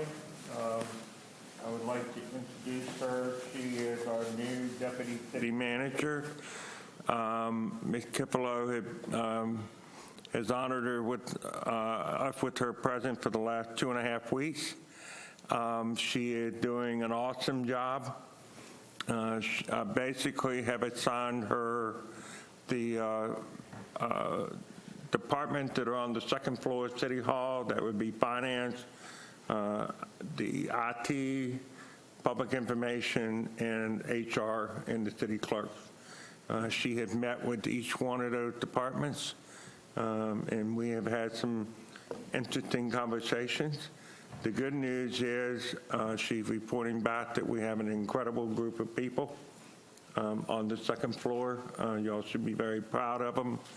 And she has got some great ideas that we're going to be moving forward with. And in fact, one of her key ideas is the first workshop in October. We are going to have a presentation on our fire pension fund. The pension fund has a deficit, and I think we need to talk about how the fire pension board works and how the fire pension is doing, so that you all are fully informed as to what's going on. I'll leave the rest to you, ma'am. Okay, good evening. I've met most of you, so I'll just, I guess, give you a little bit of background of who I am and where I'm from and all of that stuff. So I actually started in government in 2012. I was the first township manager in the largest township in a county in the middle of Pennsylvania. So coming into a municipality that had no central manager, it was quite a task to try to get everything going in the right direction. So I'm pleased to say that I made a lot of positive improvements. And then in 2018, I actually made the decision to move to Florida. It was a personal decision, and told them that I was leaving. I hadn't been gone very long. I actually stayed on as a contracted service provider to help them through the transition. It wasn't going well for them in the transition, so I offered to stay on remotely, and that sounds very weird for someone to manage a local government from 1,000 miles away, but that is what I did for the last 2.5 years. And we can certainly have conversations about that and how all of that works. But during that 2.5 years, there were certainly a lot of things that I was able to get accomplished for that municipality and for the taxpayers. Several grants, probably about 5 or 6 grants during that period, replacing 2 traffic lights, lowering taxes, and actually doing a rebate to citizens during COVID who were going through some difficult times, but much smaller local government. Before that, I did work in, actually worked for a local workforce investment board for about 4 or 5 years. I'm still trying to find people who understand what local workforce investment boards are, but there are, I think, some opportunities right here, and Mr. Peters and I have talked about some of those things that we can look at in terms of some opportunities for the city. Before that, I served as the business manager for a nonprofit offering social services. We actually provided a range of services for at-risk youth and families. So that's a little bit of my background, where I come from. There's certainly much more, but I will start to date myself, obviously. Of course, my education, I do have an MBA, and my bachelor's degree is in business with a concentration in marketing. And among all of the other things that I've done along the way, also helping out with the family business. My parents owned an ice cream restaurant for 25 years. That's kind of how I put myself through college. And then they have actually moved into food truck vending. So you can say that I'm pretty much a well-rounded individual, right? So I think I bring a lot to this particular role and a different perspective. And it has been so far, 2.5 weeks, but the staff here, I would say, you do have a lot of really great staff here. And I tell them, and I told them from the get-go, that I ask a lot of questions, and sometimes it is to find more understanding for myself of what's happening, and sometimes it is to get the staff to question that one thing that I hate to hear people say, which is, but this is how we've always done it. And that's fine. And if that's the answer, that's the answer, because it may in fact be the right way to do it. But there may be something better, and the staff here under Mr. Peters' leadership and everyone here really understands that, and there are some things that they would like to see done differently.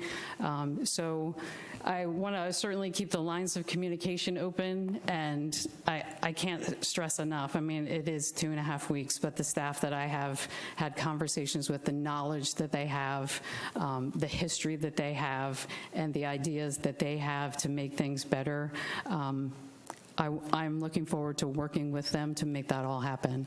And obviously, you can tell from my background, I have a service mentality, and I am here to serve the residents of Deltona. And if you have any questions, I can. Thank you. Absolutely. And welcome. Thank you. Thanks. Commissioner McCool, did you have a question? I do, that doesn't need to be answered, but it is a probing question that I need to ask the deputy city manager, and that is Rocketbook executive or regular, and you can email me that. That's all. Thank you. Yes, sir. Next item on my list is just to let everybody know that we do have COVID testing available in the city at Dewey Boxer. It is on Monday through Friday from 10 a.m. to 7 p.m. We wanted to make it a little later in the day so people returning from work would have an opportunity to stop. If you go on our city webpage, we have information. There are 2 options for testing, and there are 2 options for type of testing. The 2 options for testing are you can make an appointment in advance and show up at your assigned time, or you can show up and drive through.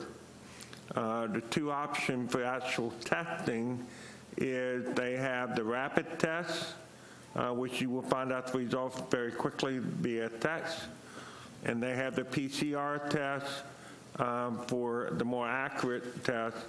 The good news is NOMI, the company that's doing this, had their own lab. So rather than waiting the typical 3 to 4 days to get a result of a PCR, you will get a result in 24 to 48 hours. So it's much quicker than normal.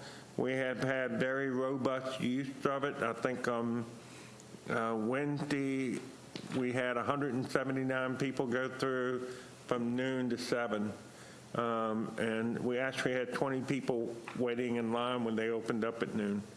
The next thing is, I think I told you all individually that we did a vaccine encouragement plan here.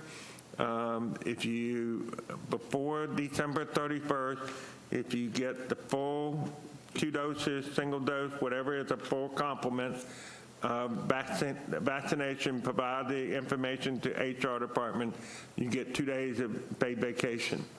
I just found out today from our deputy HR director that it has been an extreme success. I believe tomorrow is the second Moderna shot for those that took the first one.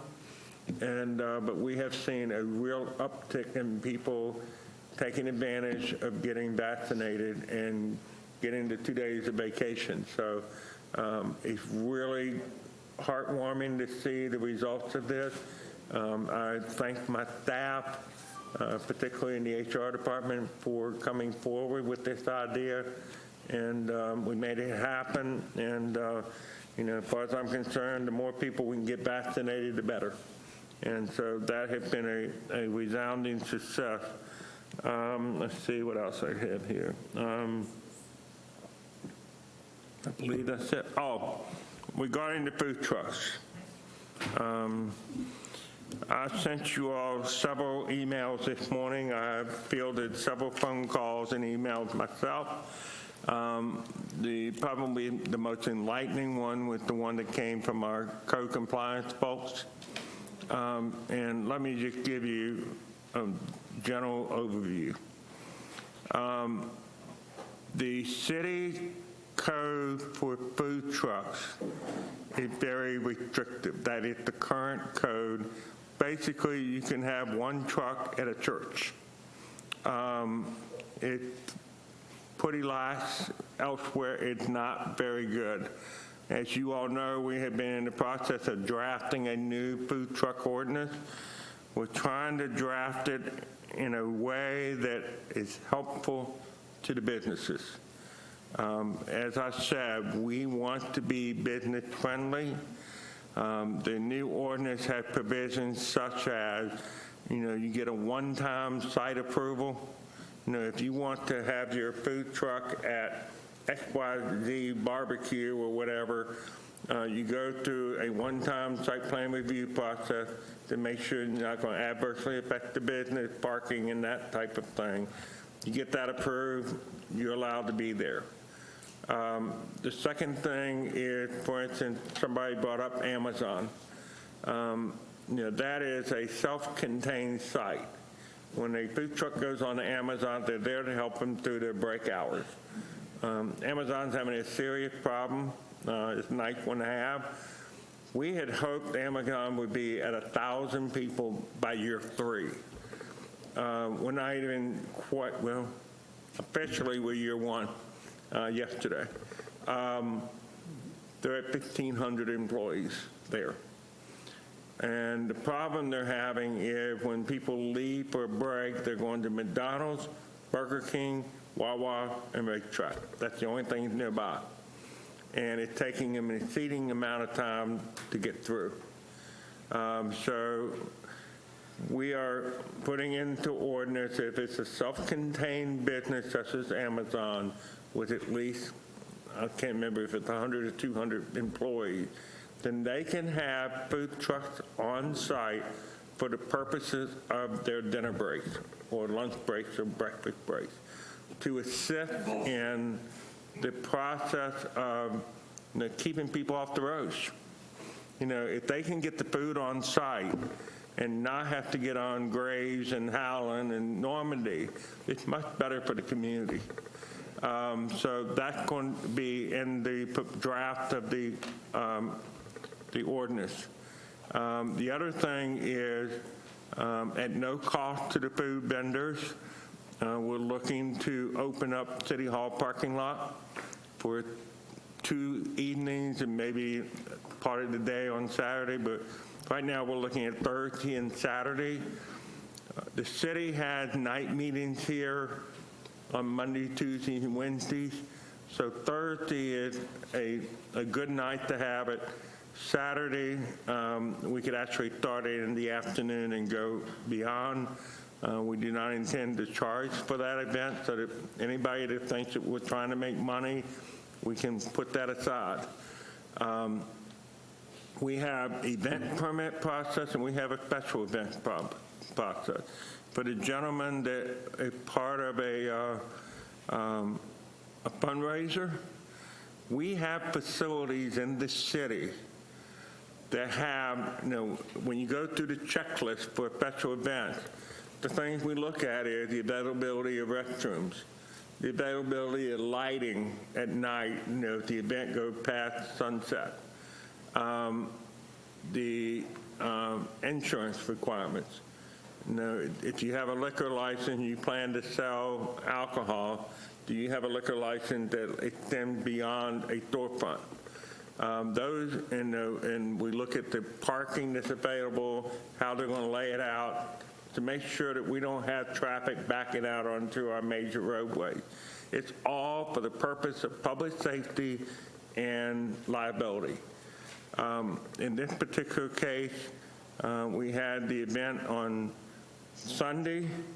It is my understanding that code enforcement staff did reach out to the organizer prior to Sunday about the lack of a permit.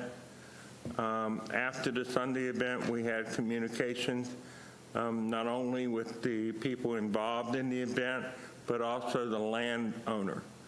As you all have heard us say many times, when it comes to code enforcement or code compliance, the property owner is the one we have to deal with. And the property owner,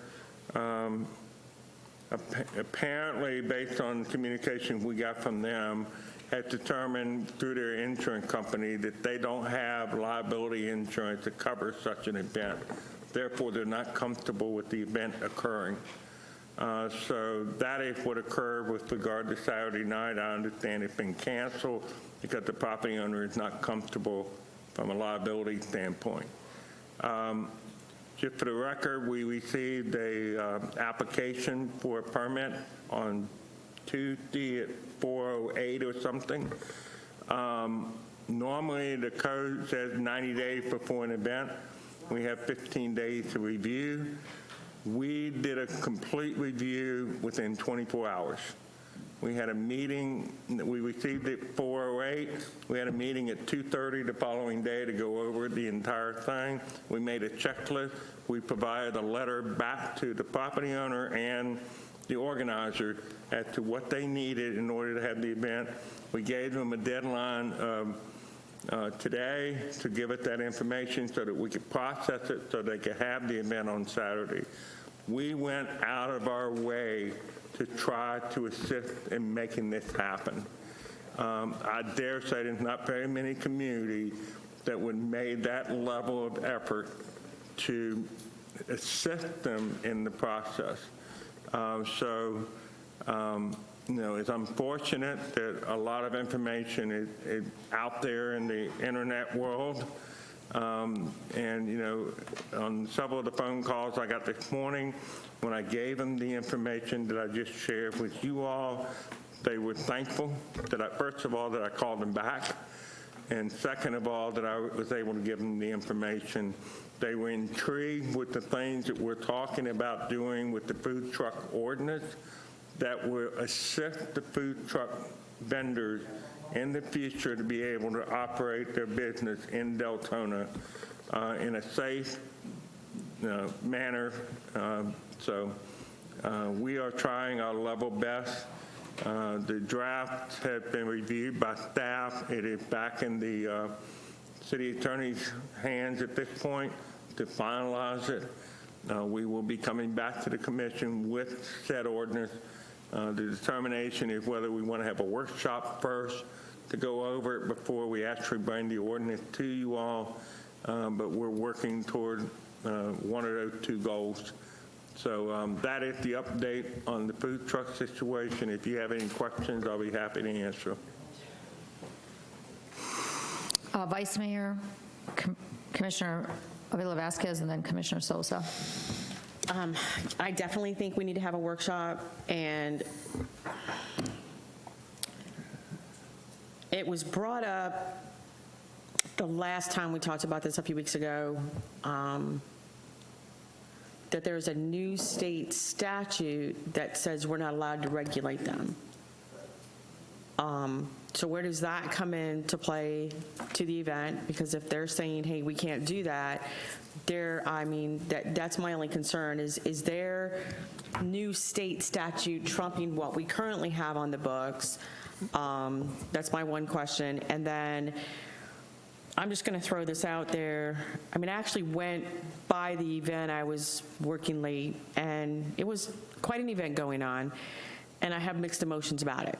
But it's made me think outside the box as well.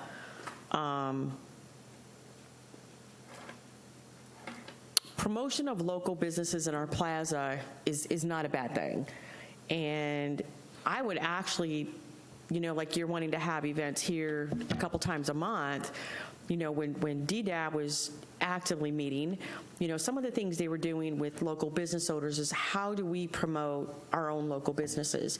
How do we help, as a city, help, let's say the plaza on Doyle, let's say that plaza, let's say Deltona Boulevard Plaza. How do we help these local plazas get more attention to those plazas? And this is why I'm saying I think we need to have a workshop to discuss this, because I think there's pros, there's cons, and to make a decision tonight, I think it's too much. But I guess my number one question is, with the Florida state statute, where is that in reference to our current ordinance?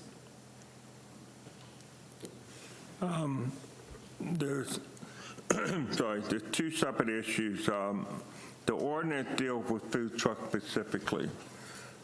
We have in our ordinance now special event permit process and an event permit process. For instance, if you wanted to close a street in your subdivision to have a block party, it's covered in the events process because that's on city-owned property. Special events are on private property, and it is modeled after special event permits that I've seen in multiple locations. And the whole purpose of it mainly is liability and safety. And if you go through the list of what's required, it is not onerous. For instance, one of the comments was it requires a site plan 1:60. We said we were perfectly fine with them using a Google Earth photo at the proper scale to be a site plan. So, we attempted to be accommodating. Like I said, if somebody wants to have an event at a city facility, they get an event permit. Special events, like I said, is on private property. There's a process. And, the most onerous part of that process is obviously the insurance, making sure you have restroom facilities, whether it be porta potties or what have you. I'm not sure the event this weekend, whether they had porta potties or not, or whether you were supposed to go into one of the businesses. But, those are all things that are part of having a good event. The gentleman talked about Sanford and having events over there. Those places have a process that people have gone through one time. It's an established plan, and that can be used for multiple events at the same facility. Just provide the updated insurance and that type of thing. So, we are working our level best to have a fair, equitable, safe process. So you're talking, that was my next question, was the fast pass he was referencing to. So that's what you're saying, is they would have it set up so that each time they could just do a fast pass or something like that. And then I will share with you, I believe it was in June, I had a couple gentlemen come to my office frustrated with trying to have an event. I got on Muni Code while they were standing there, printed out, I think it's 60-10 or 10-60 that deals with special events. The Parks and Rec director is responsible for issuing those permits. So, we went out of our way to show them what the process is in order to be compliant So I don't know what else to say with regard to that. Okay, what constitutes a special event? Special event, it would be any gathering on private property. I don't remember the exact first sentence on the thing, but special event is on private property. Event permit is on city-owned property, whether it be roadways, parks, or any other city facility. Right, but what constitutes a special event that they have to have a permit? Because I guess that poses concerns to me, because I drive down the road all the time and I see bouncy houses. Does that mean they need a special permit? Is an event that uses the site, like the parking area and that type of thing, that is not part of the ongoing businesses on that site. Is that accurate? That is correct. I think that's pretty broad. Yeah, and and that's my concern. It also mentions an attendance threshold of about 500 people. Okay, so a special event would be a private event, or a open event on private property that has more than 500 people. Yeah, the expected attendance. Expected attendance of more than 500 people. Is that 500 people at one time, or is that 500 people through the night? Total. Total, okay.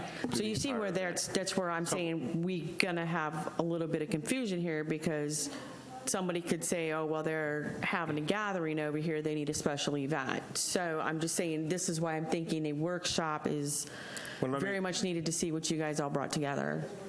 Let me also add, on the 4th of July event at this location, we had complaints about loud noise from the neighbors. I heard it too.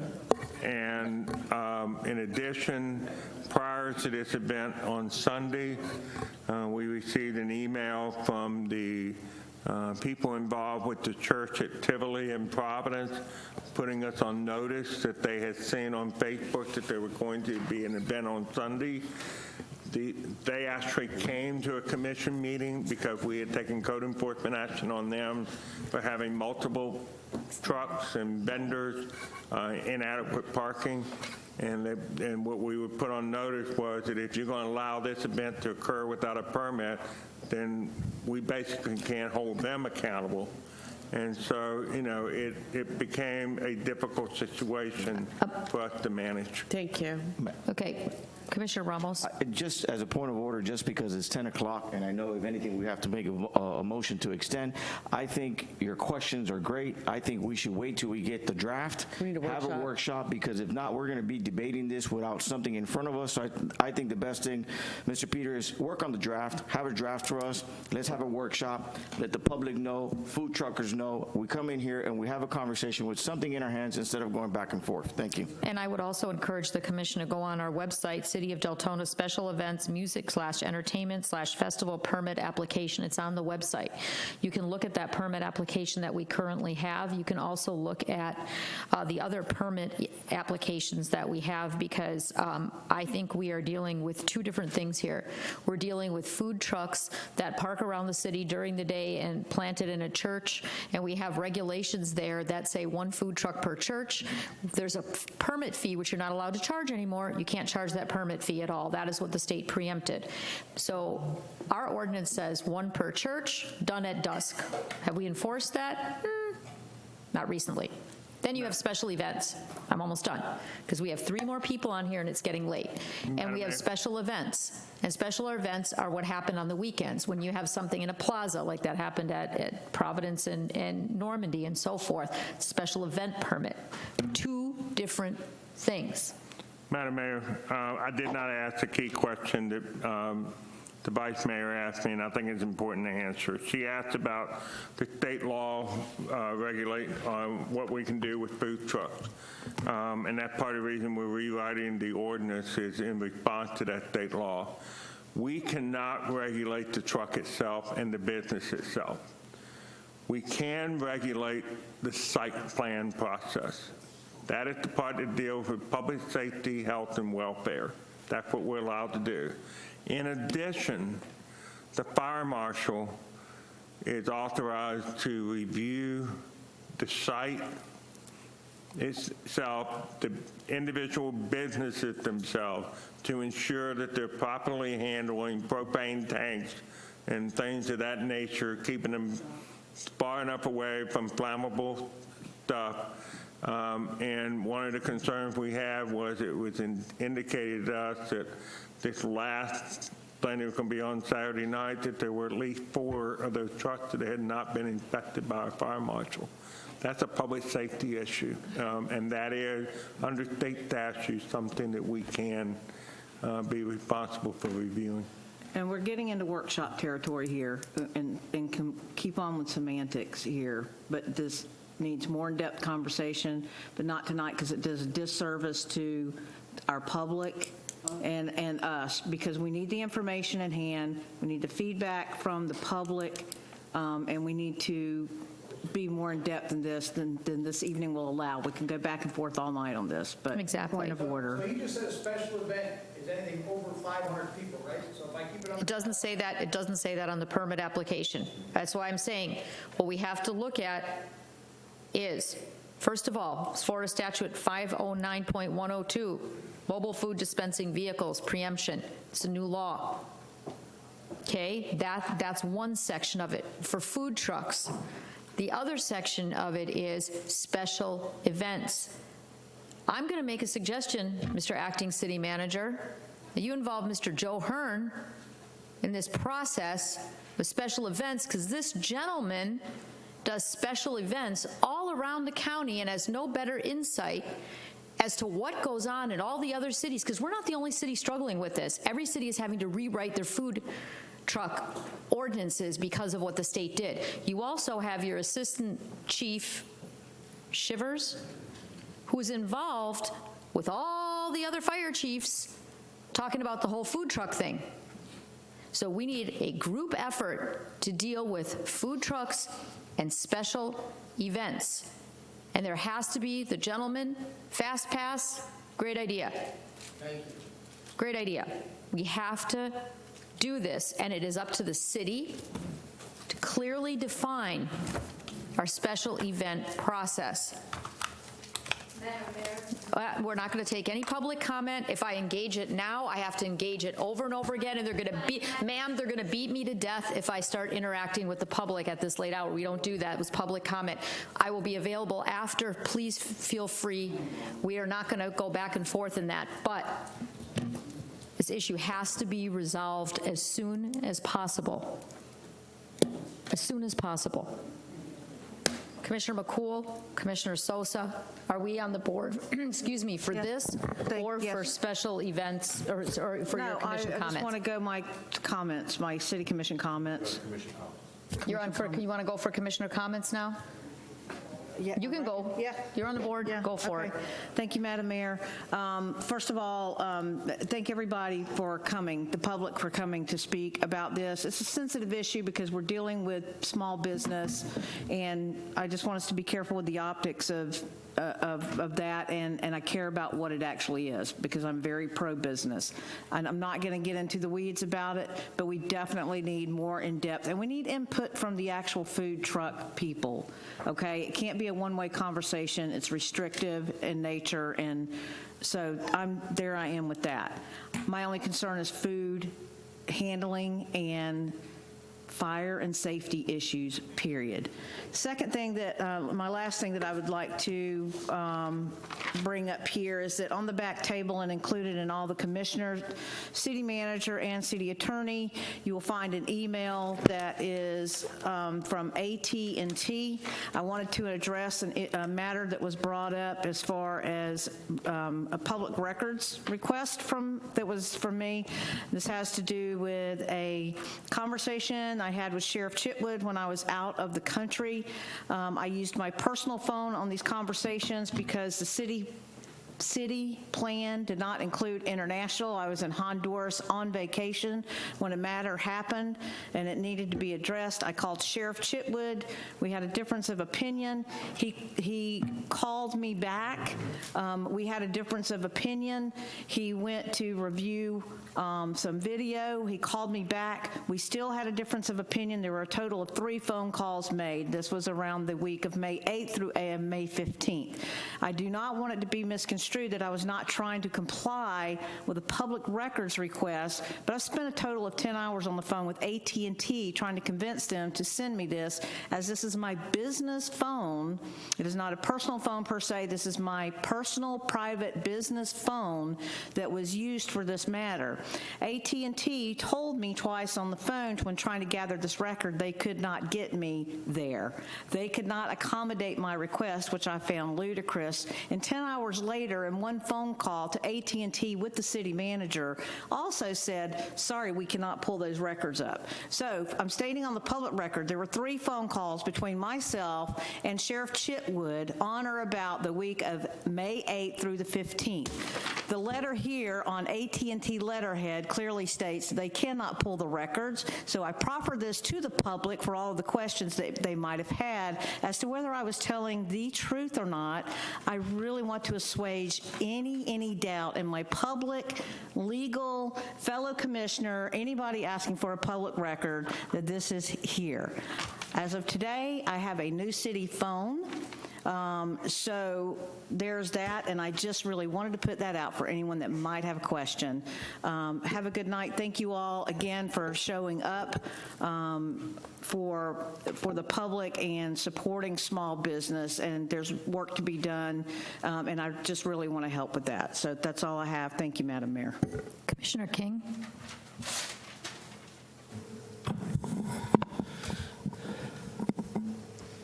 I guess I have a question for the community and everyone else. And the question is, do y'all think the center is going to go away? I can tell you it's not. It is there. It's growing. It's doing what it can do. It's in its infancy.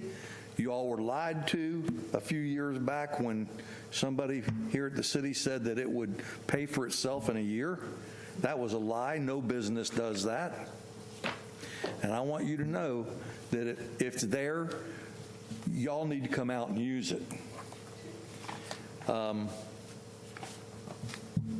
Hearn put on a great event, 28th of August, a country night. I was there. There were, I don't know, I think I sold probably 37 tickets to that thing. It was an awesome event.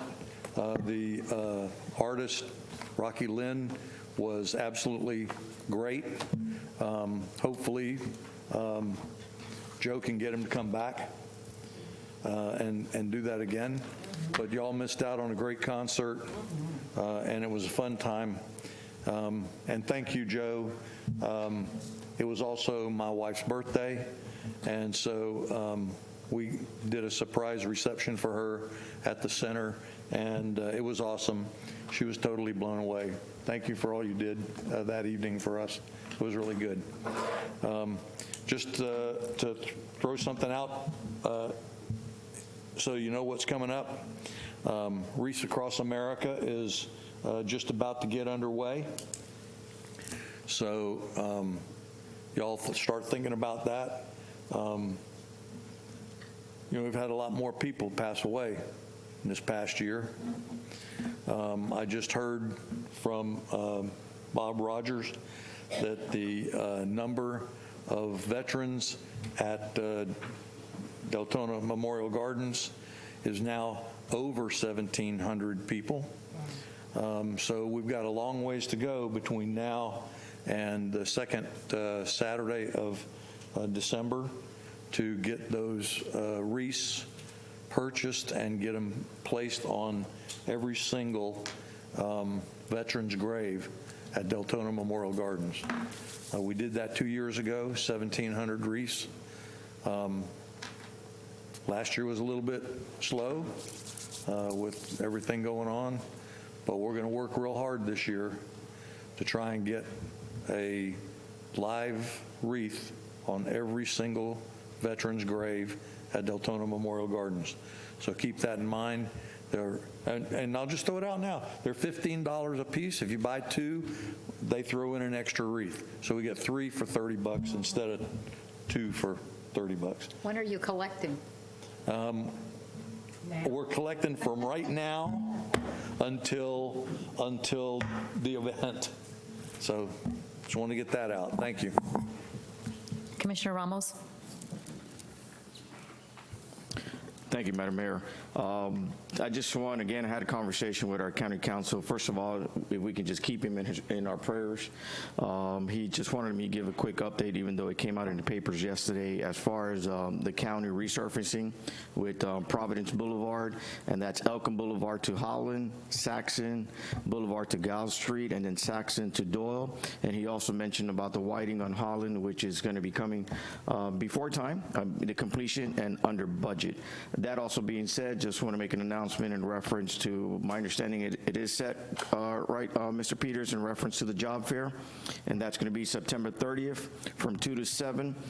That's a Thursday over at the center. I know our Parks and Rec and the center, Joe Hearns, have been working with that. The idea for this first one is to be only for the city, but I think the works is also to do another one to invite the hospitals and all the areas to be able to help with what's happening with the job market.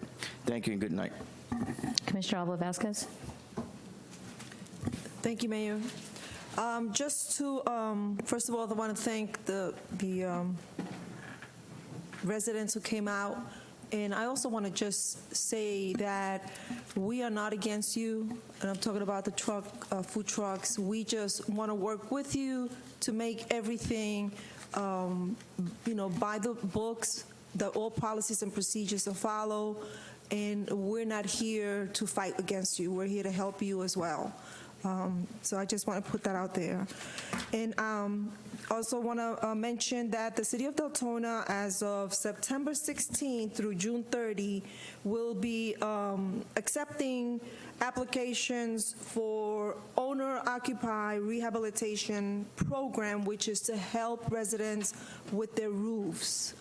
Did I say right, roofs? It's here. It's going to be here, right, Rob? And so take advantage of it. It's only for those people who qualify. The number to call is 386-878-8620. But they're also on the city website. If you have a blue tarp on your roof, please call this number, come in for the application to see if you qualify. These funds will be available until they are available. The other event that I want to put out there is for the Landmark Lodge on Apache and Normandy. They're having the free pancake open to the public September 18th from 9 a.m. to 12 p.m. And they want to invite everyone, whether Deltona or neighborhood residents. So if you like pancakes, they make awesome pancakes. And I just want to send my prayers to our county council so that he can have a speedy recovery, and everybody else who needs it. And we won't be here till after, but my heart goes out to 9/11 survivors and family members. Thank you. Thank you. Commissioner Sosa? Yeah, I just want to say thank you to all the residents that were outside City Hall today and that spoke in here demanding the full rollback. I just appreciate their feedback and their commitment to our community. And to the gentleman, I want to say thank you for running his nonprofit and to doing it without the use of public funds. But just a piece of advice to him, never volunteer to pay more money to a room full of bureaucrats and politicians, because they will take advantage of it. So, and I would just like to thank everybody that was out here tonight that expressed their concerns during public comment. Thank you. Vice Mayor? I'm just going to keep it short and sweet. I just pray for everybody to be safe out there. I have talked to many local businesses who are short-staffed. We have a local business that's actually had to change their hours because they don't have enough staff. One, because of shortage of employees from being ill on COVID, and then not getting enough workers. So this is serious right now, and I'm just praying for everybody to be vigilant of your neighbors, be respectful of individuals around you. I know some individuals are like, I'm not wearing a mask, I don't need to wear a mask. Just, I ask you, be respectful of that person that does want to wear a mask and does want to protect themselves and their children and their families.